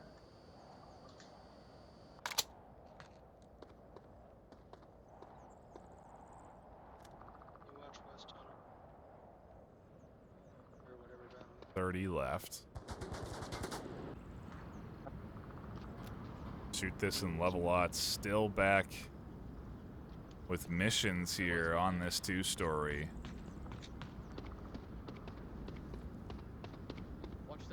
Wonder what the play is going to be here, and if Insidious can sync it up just right. They'll need Funshine and Crazy Dave to come in from this south side and do a good enough job to draw attention from the likes of Golden Viking. K Hunter needs to go down too, but kill coming in. That from Texas. There goes the north.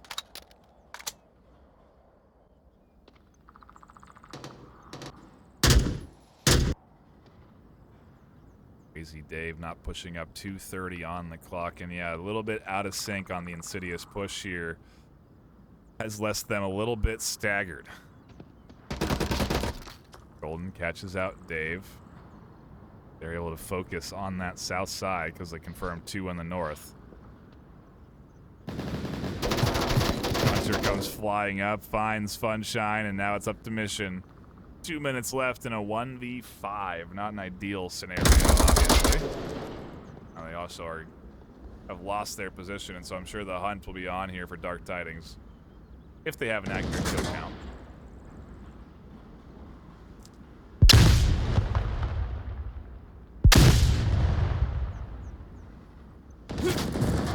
And there's the kill. Texas finally finds the angle. Beaks out on the corner. Dark Tidings riding a wave right now. They take the lead early this time on Downfall, and, well, I'd be a little bit concerned if I was Insidious right now. A tough loss there on Bazaar, 5-2. The cap coming in nonetheless. Are you now maybe thinking about the cap potential from the likes of Dark Tidings? This is a map, this is an objective that can be capped. Like a lot of objectives on Downfall, there's several different angles to cap the objective from, and you can get it from inside the building. So that means if you can break through either the north or the south, you have yourself an opportunity at a cap, and that means that you really only have to go up against 2 or 3 defenders in theory. So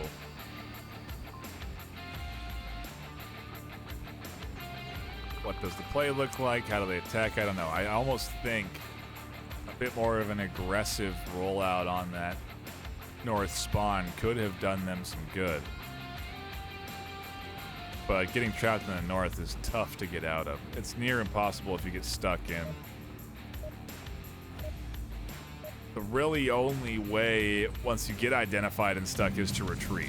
Either that or you smoke and go for the gold, but it doesn't work out very often at this level. And we do have a very different spawn from the likes of Dark Tidings. A garage or something. I bet you the next one's gonna be right there. Either way, Insidious now have to defend and lock in a Volk round of their own.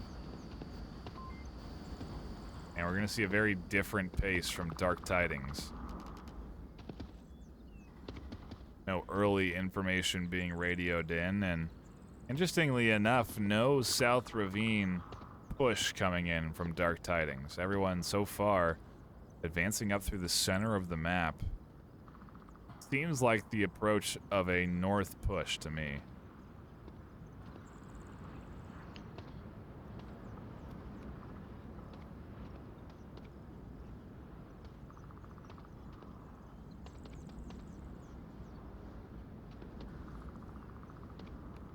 Not that I saw.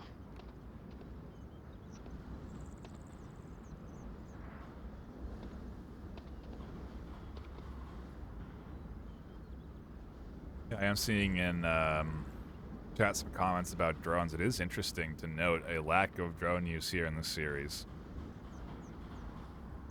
And last series, there's actually only really a few teams that use the drone. And it is a very effective tool. It'll give you a lot of information. Maybe on a more open map like this, it used effectively, but still, I guess, don't want to get shot down. Who knows?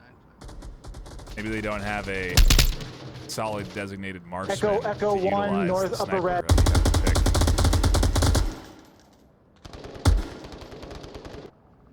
Scratch 1, Center Hotel, 2nd floor.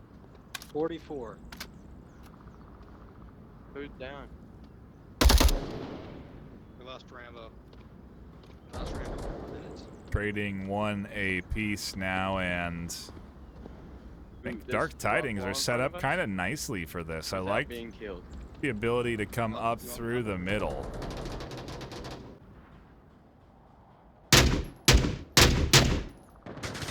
Go 2. See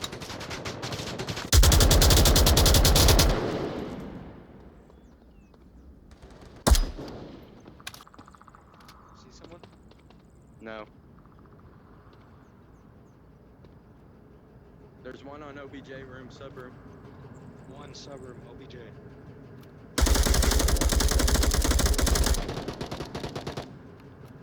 Can't tell. Interesting bit of misinfo there. Now what? Let's take out this guy in the sub room.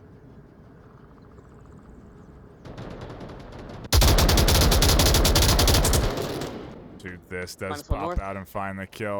Now they can shift here, look for Texas. There's the double. Minus another center bungalow. Should be Echo 3. Oh, 4. Sweet, okay. And now they have information Center, on the center. final. An accurate kill count and knowledge of where Golden Vikings is. Insidious looking to lock in this Marsoc round.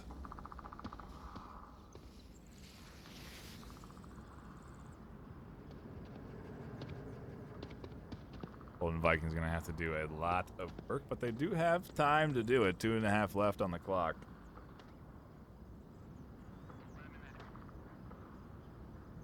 Oh, I think I have the team names wrong right now.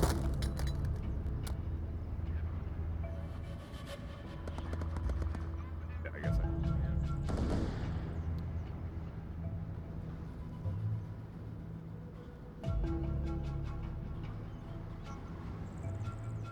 Oh, yeah, I do. Apologies for that. Thank you, chat. That's why we have you here. Sometimes people get confused because the names are swapped in game and then in scoreboard, but you are correct, so appreciate you. Little peek into how we fix things there. But tied up one apiece. The scoreboard never lies.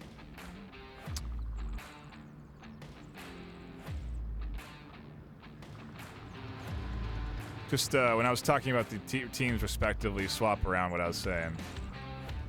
The last few rounds. Insidious off to a good start. Dark Tidings answering back now. This Dark Tidings map pick. Yeah, I got it. We're all fixed now. Thank you, chat, for the help.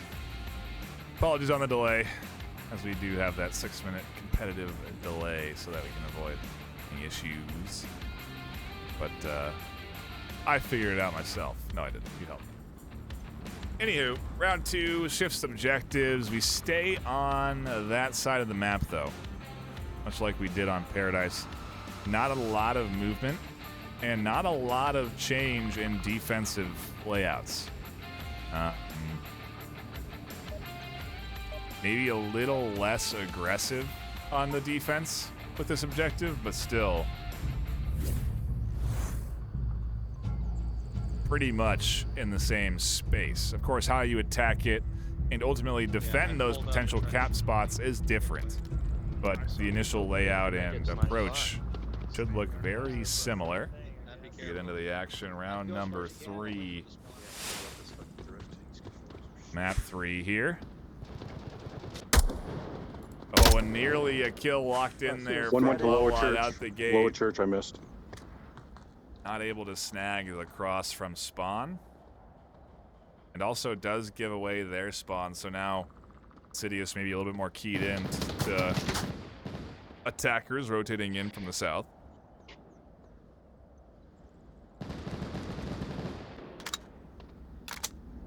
Got another one pushing valleys, Being and I did keyed not in kill there him. could He's just have there. left or led to that kill. Oh, a nice pickup there from Levelot, scooping up the shoulders of the defender, and we're into a 4v4. You can wait him out like last time.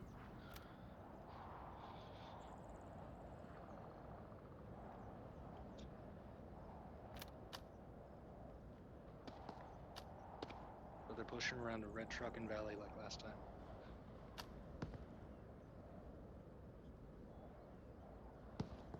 Interesting to note that they're expecting similar strats from Dark Tidings as well on the approach.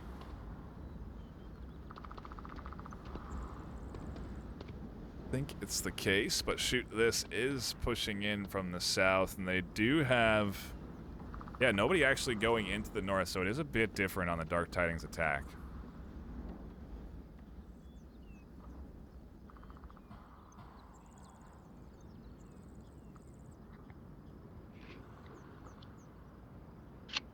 Okay, there's one at that church right next to you. The church just across the street.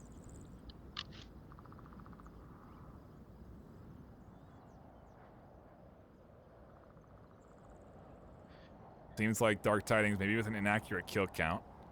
Levelot maybe not aware that they managed to tag one down on that corner.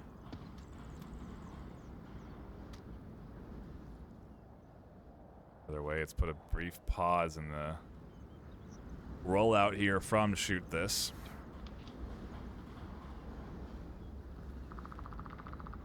Full Levelot's ahead, nearly picked up there by Texas through the window.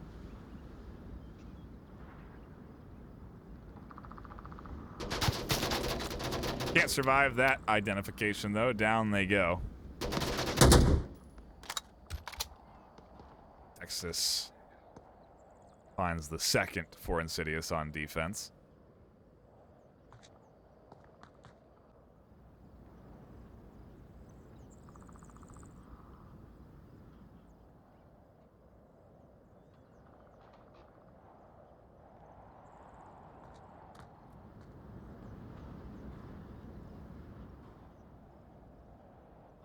Now we just wait again. 2:50 left on the clock. A lot of time left. Shoot this. We're dumpster again. Oh, manages to cross One just went pass. up hill towards. Viking does identify. It looks like for a second there that shoot this may get back sneakily into the position. Does catch Rambo trying to rotate though. Should be Echo 2. A re-swing back over to Viking's side. Instantly drops down as they see Viking on the corner. A very nice duck to avoid those shots from Viking. Viking nearly goes down trying to get that nade out the window. And support from Mission not to be found. Mission can ID, yeah, shoot him through the window there too. So finally, the teamwork paying off. Insidious down to just 2 on this objective. Tracked him, hold on. Want to throw away this opportunity here as well with Texas off of the objective space. They don't get the smokes they need either. Shoot this, pushes this angle. Mr. Doctor should have the line. There's the shot. Nice attempt, but the smoke's not quite covering enough. Texas able to get one as well. Puts it into a 2v2.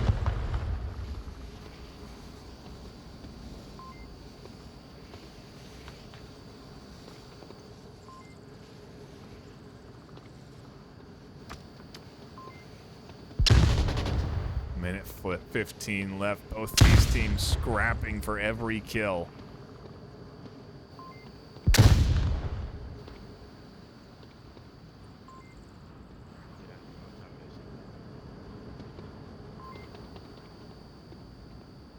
Both Mission and Dave capable of pushing in from that front side.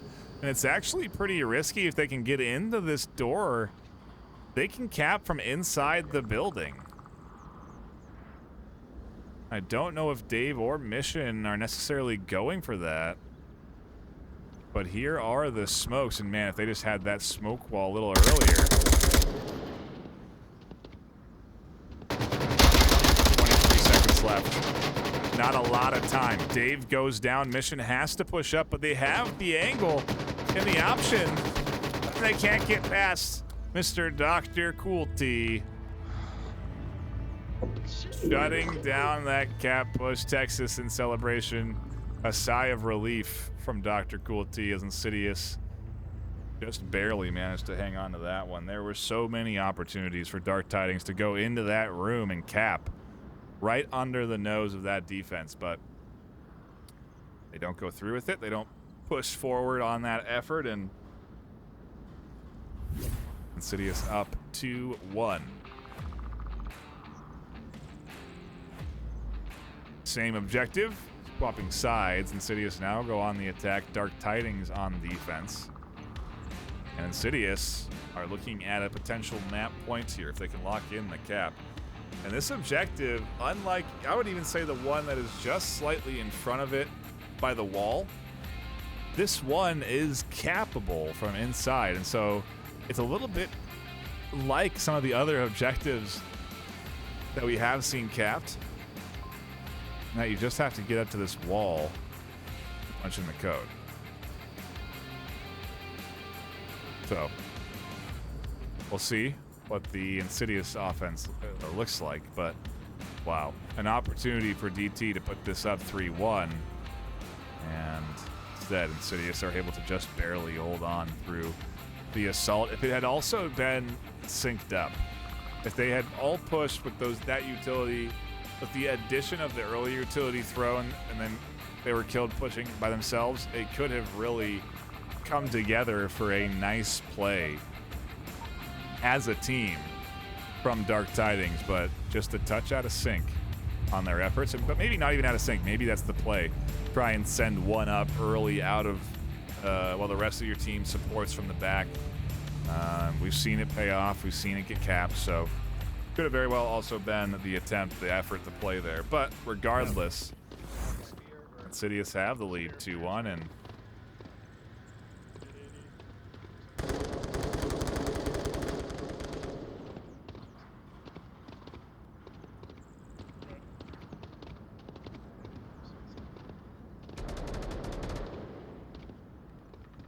We lost one, 44.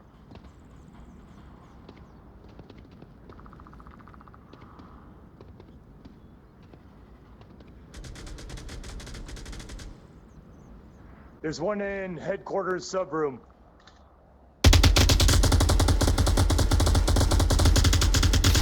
the aggressive suppressive fire Maybe not. It might be a mirage. I thought I saw it move. flying out here.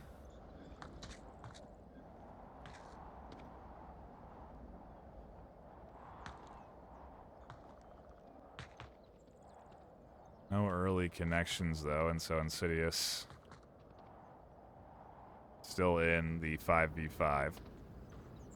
Let's take a look at the defensive layout from Dark Tidings. Very different. Very different than what we saw from Insidious. Both mission, shoot this, and Care Bear on objective side. But they do still lack the coverage of that entry into the door.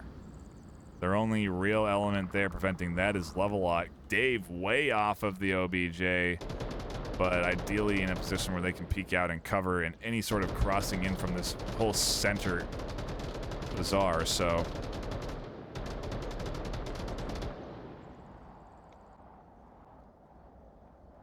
All a matter of time. And if Insidious can execute on this play, they're going to need Rambo and Viking to draw and kill Crazy Dave out before they can even think about pushing down to that objective space. Maybe he's trying to calm signal, but I don't know what one long click means. Ow. Oh, my foot's cramping. Ow, ow, ow, ow, ow, ow. That's okay. Just sit it out. We got 30 seconds left for that cramp to go away. We don't have to do that. We're closing in. The real life struggles of VR gaming, everybody. The esports reality. Like when a player gets a hamstring pulled on the field. -1. Golden Viking Can y'all hear cramping me? up in the crouch. Thankfully, he doesn't have to be carted off. Oh, what an unfortunate disconnect there. City is now down just 4. Oh, and Level-Lot makes it 3. Almost 2. No, shots don't connect as Dave just misses over the top. Just hit him. Oh, and there's the kill for Dave as Rambo goes full one more on Rambo upper right over the track. top. Viking down from Level-Lot, That's Echo and it's 3, all Echo left to 3. K-Hunter alone in a 1v5. Dark Tidings looking to lock this Volk round up.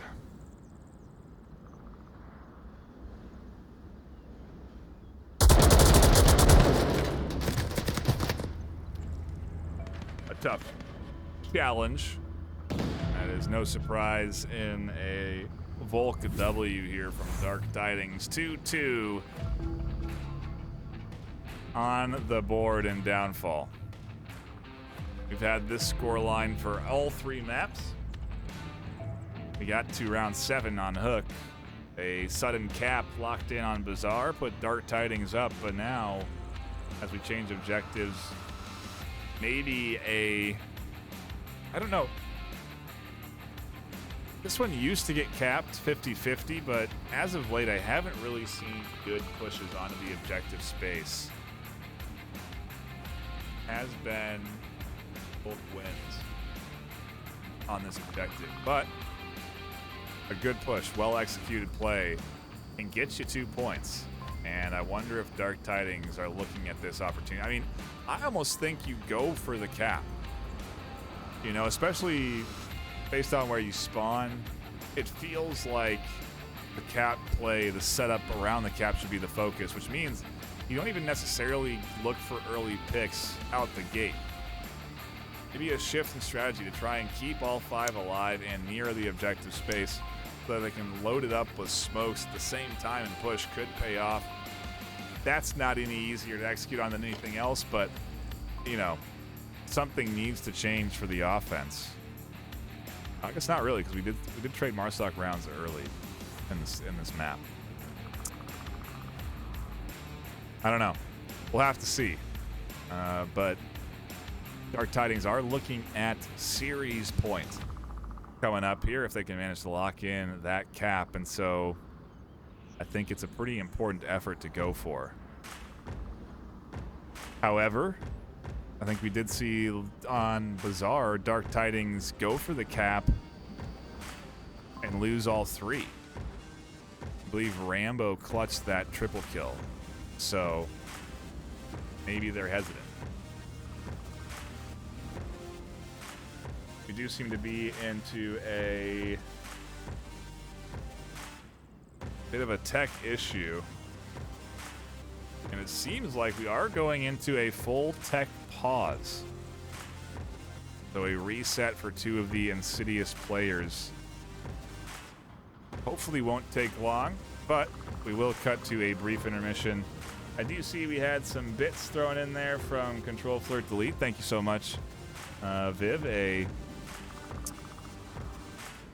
well-known VR enthusiast in the space, doing a lot of good work over there with VR Respawn.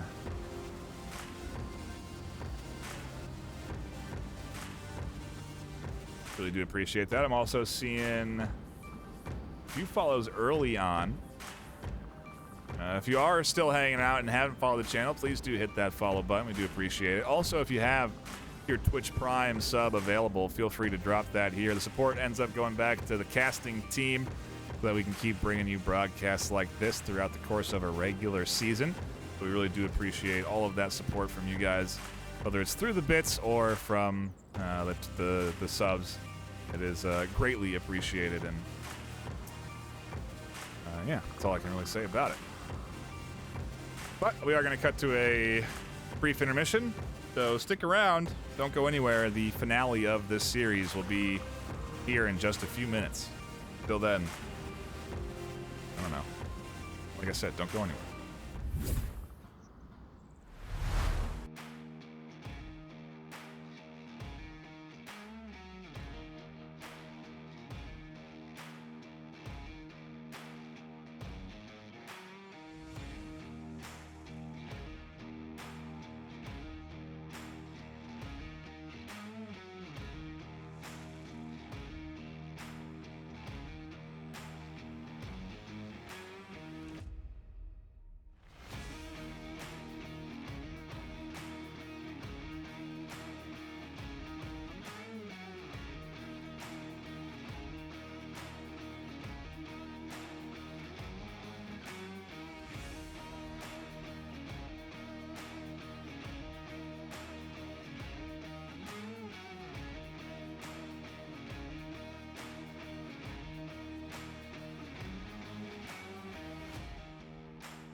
I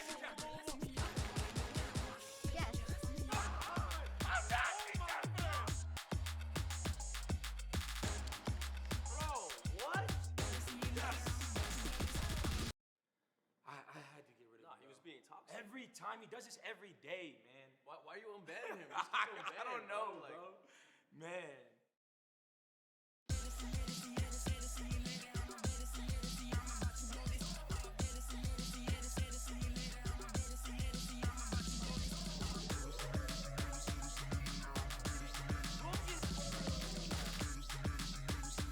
go.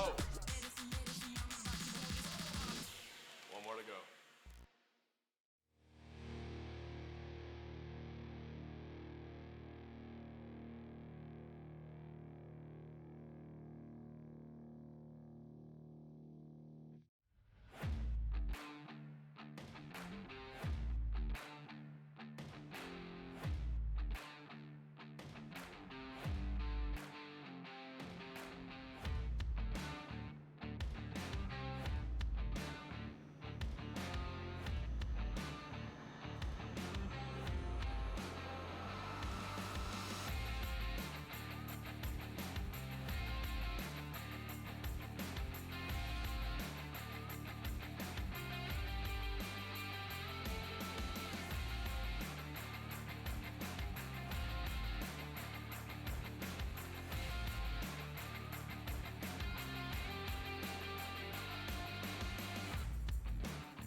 Welcome back, everybody. Thank you for patiently waiting for us as we solve our technical difficulties here, and I think also take a bit of a tactical timeout as both teams do a bit of a reset here. We're tied up 2-2 in map 3 if you are just tuning in here today. We are back from the break, and Hook certainly was an interesting kickoff to the series. A 7-round back and forth all the way down into that round 7. A exciting bit of gameplay there to start the series. Bizarre, much like Downfall here, going 2-2 back and forth, but started to get a bit lopsided there once that cap locked in that 3-2 on tank for Dark Tidings. But now we see what these teams are made of as we get into the map 3 decider here. And like I said, we're sort of wiping the slate clean, reset all the way through, everybody even across the board. Winner of this map takes the series and goes up in rank. Loser goes down, and both teams very close to breaking into the top 8 worldwide. So winning matters a lot in the back half of this season in particular. And the action is back. Dark Tidings on the attack, Insidious on the defense. And let's see what we get with round 5. Right away, Texas is going to kick things off with an aggressive kill. A peek over the top, identifies the spawn and downs one right away. The trouble is it's not a full kill, so maybe a res available. Re-peeking could be bad news, could be risky as they take a few shots themselves, have to drop off. Do confirm the kill. It is a 1 for nothing. I'm going to the sub room of North Twin.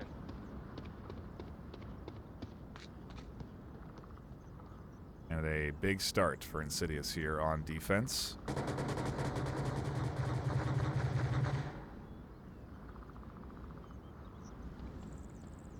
Dark Tidings, like I said, wanting to come out here looking for that cap opportunity. Try and take away this series, but going to be a little bit more challenging. Down 1 right out the gate, or even that first minute.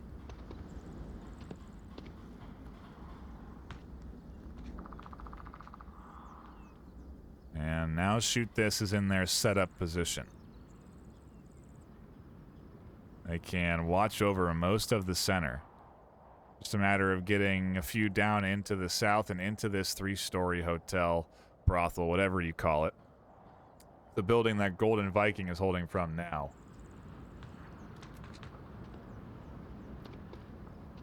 Definitely going to be one they want to get. And they also need to root out Texas, which they don't know where Texas is.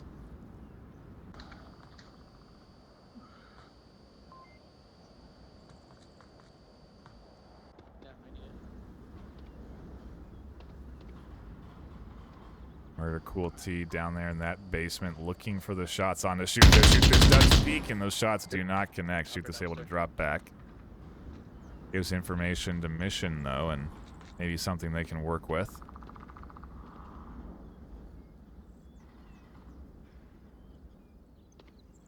Either way, Crusader King, or Golden Viking, excuse me, Crusader King, wow.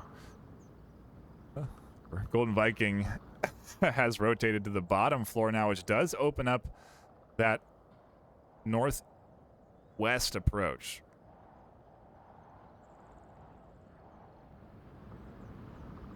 Like I said, they need to get rid of Golden Viking, take control of that 3-story to really have a powerful, suppressive position down onto objective. B-15.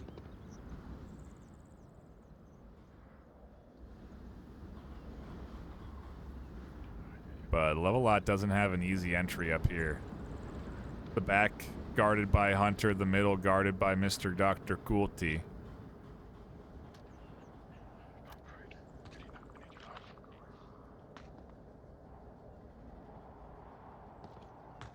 It is reciting the code, though, so getting it into memory here. I mean, really, attackers do it every round, but it is an indicator that the cap is on the mind.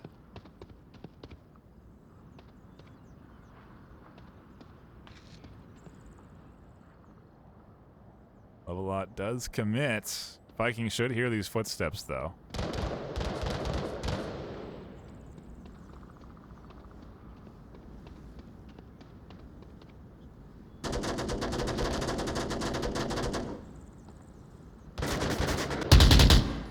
Oh no, and another that's 2. going down. Golden Viking calling out another. Dark Tidings not in a good spot. That nade doesn't go the distance. Flashed and flashed. Vikings goes down. A great refrag from Hunter through the window. Leaves now Crazy Dave alone in a 1v4. Shit, my headset crashed.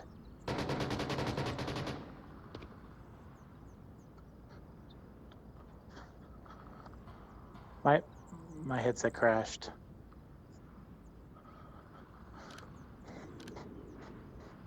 And I think we are having... I'm just gonna shoot to distract. Tech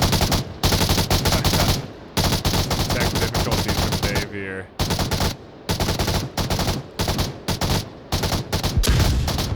I don't know what the kill count is, where anybody is. Texas throws some good flashes, but Dave was blind technically anyway. And, well, the last attacker there goes down. And Insidious take a 3-2 lead. On the cusp of locking in this series.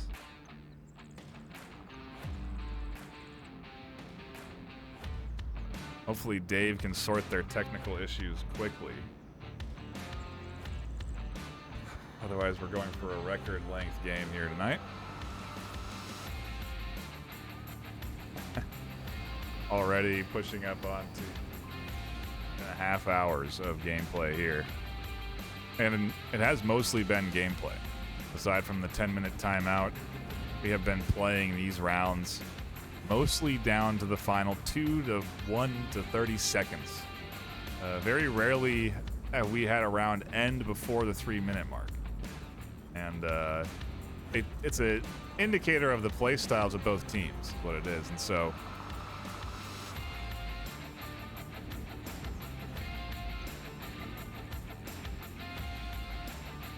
you know, it's it's the style of looking for the picks early, then playing patiently, timing your attack late into the round, oftentimes around the 2-minute mark. And if you don't attack to the 2-minute mark, the enemy can't kill you until the 2-minute mark. And so it's very much a waiting game for the defense. And it is a test in a lot of ways. The thing is that they continue to test. One thing we've seen with teams like Beginners who have found strength and variety is that they have gotten off of the playstyle, or one singular playstyle. I oftentimes framed Beginners in my mind as a team that would attack in the final minute. It was their basic go-to strategy, but now they have variety in their timings. And I think it's a really important element in a top-tier team to have that variety in your timing. To have a play where you're attacking it in the first minute and a half. To have a play where you're attacking at 3, attacking at 4, attacking at 5. You know, attacking at these different time intervals. And throwing off your opponent's cadence and rhythm that can go a long way.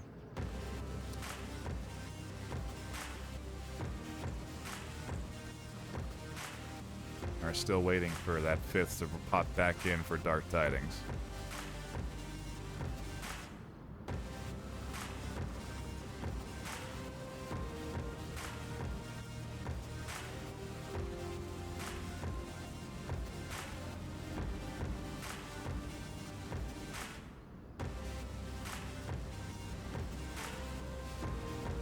There is the reconnect, and so we don't have to go to a timeout.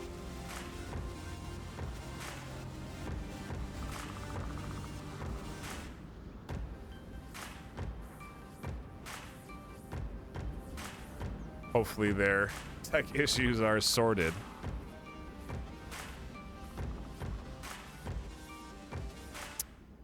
Headset crash. You know, I was trying to think of when the last time that has happened.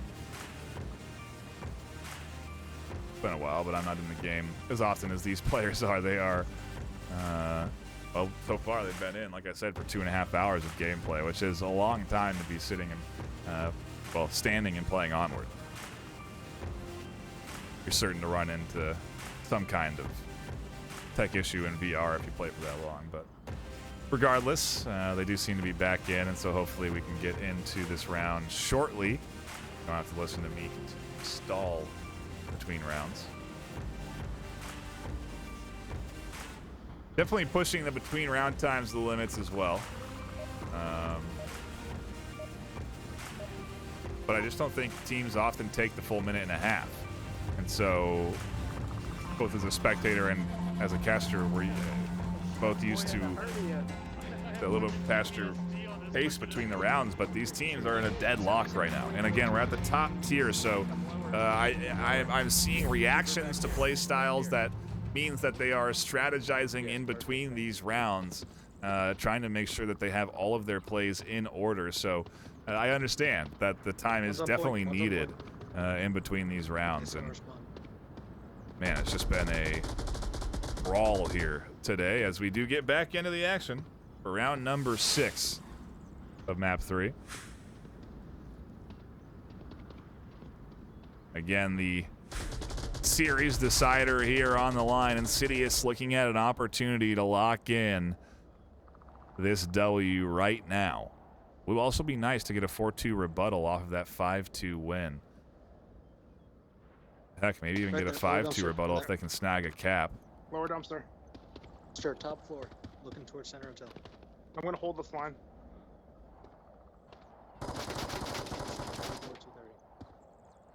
Oh, you got it? Okay. No, he's not dead.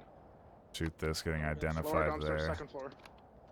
In the window, a lot of shots coming out towards Shoot This. Shoot This able to drop off of that window angle despite the suppressive fire. But it does clear entry down that lane. There's really no eyes on, except for Funshine, who does now have to stand up and watch anybody trying to cross, and they may catch Golden Viking. No, they're crouched down. Somebody by red truck, lower red truck. They did spot it, but they weren't up high enough to take the shots.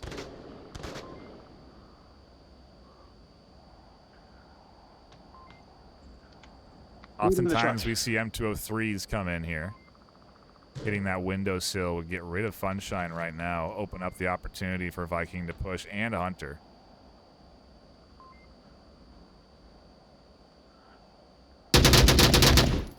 Oh, that's a big pickup. Got the truck guy.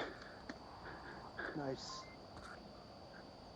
Especially kicking it off. They may even find another. Okay, Hunter almost gets the kill. Second. Can't quite connect with the shots, though. Continues to rotate out there again, just barely missing. Shoot This now has peeked up. Rambo almost connects on shots there. They're into an all-out brawl as Shoot This also peeks the corner. There's the, no, not a trade. Kills flying in for Dark Tidings as Insidious drops left and right. Sniper shots. Shoot This. -1 in center. Swinging left and right up onto that second floor. Rambo suddenly left alone in a 1v5. We are going to round 7 for map 3. It is not going to be an easy victory here. Unless, of course, Rambo can Rambo his way through the 1v5 with 3 minutes left. There's plenty of time to work with. Just a tall order, and I wonder if they have enough ammo.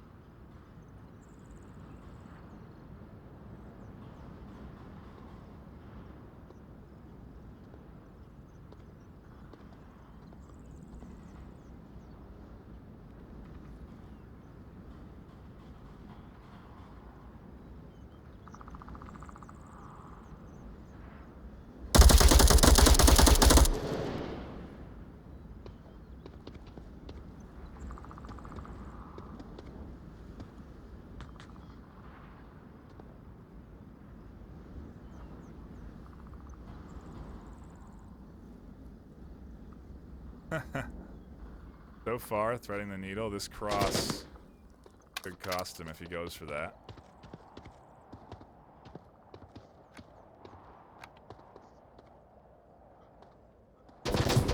And doesn't spot Shoot This on the peak. Dark Tidings snag their defensive round. My gosh. Oh my goodness, and we go to what arguably could be one of the more wild objective spawns. I think there's a rule. I could be wrong. So don't, you know. But I think there's a rule where if both teams agree to not play this objective,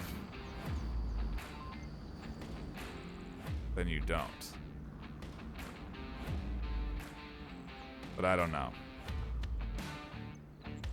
if that's still true. The spawns might have been fixed. It could have been just an issue with the spawn, with some sort of certain. I don't know. I certainly have seen a variety of strats though for this objective, in terms of both defense and offense. The strat that seems to work most often is aggression on offense. Fly up the hill and hunt right away. What I've seen work for defense is actually a bit more passive. Requires a long rotation and through the crater. And sometimes getting there can be hard. But it's also a lot of early smokes on defense to put up good walls. And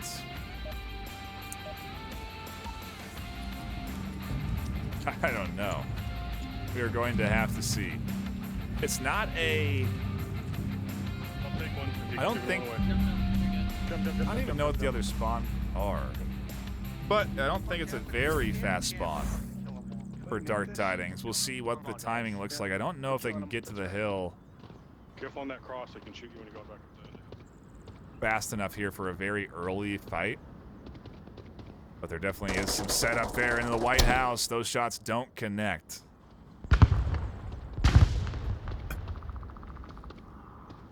Pushes up, and we are into it.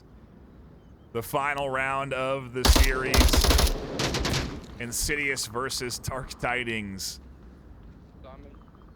And Insidious have gotten into their defensive positions uncontested. Everybody is set up where they need to be. And it comes down now to what this attack looks like from Dark Tidings. So far, it seems the defense is set up appropriately around the Dark Tidings attack. They seem to be ready for these angles here. There's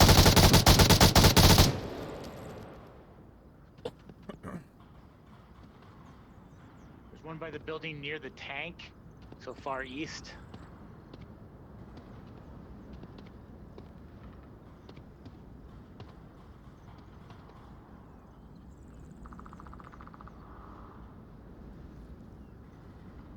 But I think for the first time in a while, we do have a round here without any early picks. I don't even know if we'll see any picks for a few more minutes, because I don't think Dark Tidings are planning on this push yet until Levelot swings a bit farther into the north, but it doesn't seem like they're investing into the north swing here. -1 in the far south. Oh, no. A team kill in the first.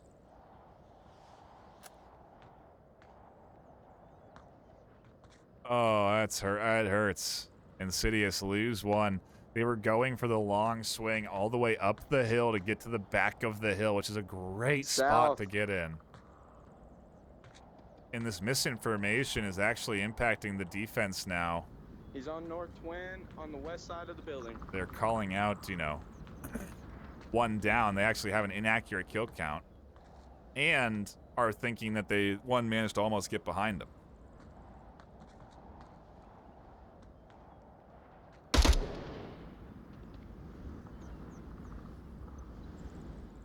We're all here from Funshine. There's a rocks now for a bit of cover. There he comes.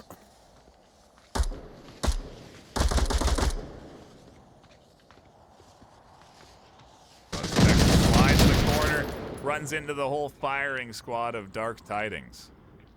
And that gives some false confidence. Rambo pops up, catches one. The other side. There's He's still out of the two door. here He's out on of the door. corner. 250 left. We're into a 4v2. A big kill from Funshine to get rid of Rambo there. 240 left. Dark Tidings with the setup for the attack looking good. Mr. Dr. Coolty and Golden Viking are on objective.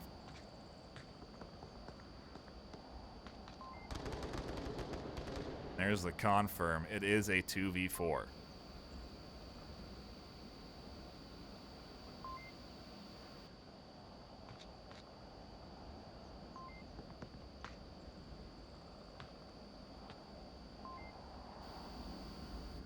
Golden Viking has to stay dead silent here. Goes for the quick peek and actually finds the kill. A huge swing that goes undetected by Levelot.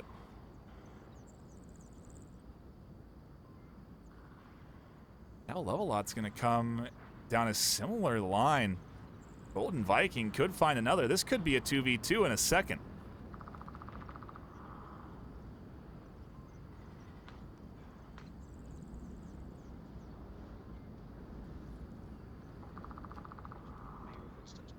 Yeah, Levelot not entirely silent.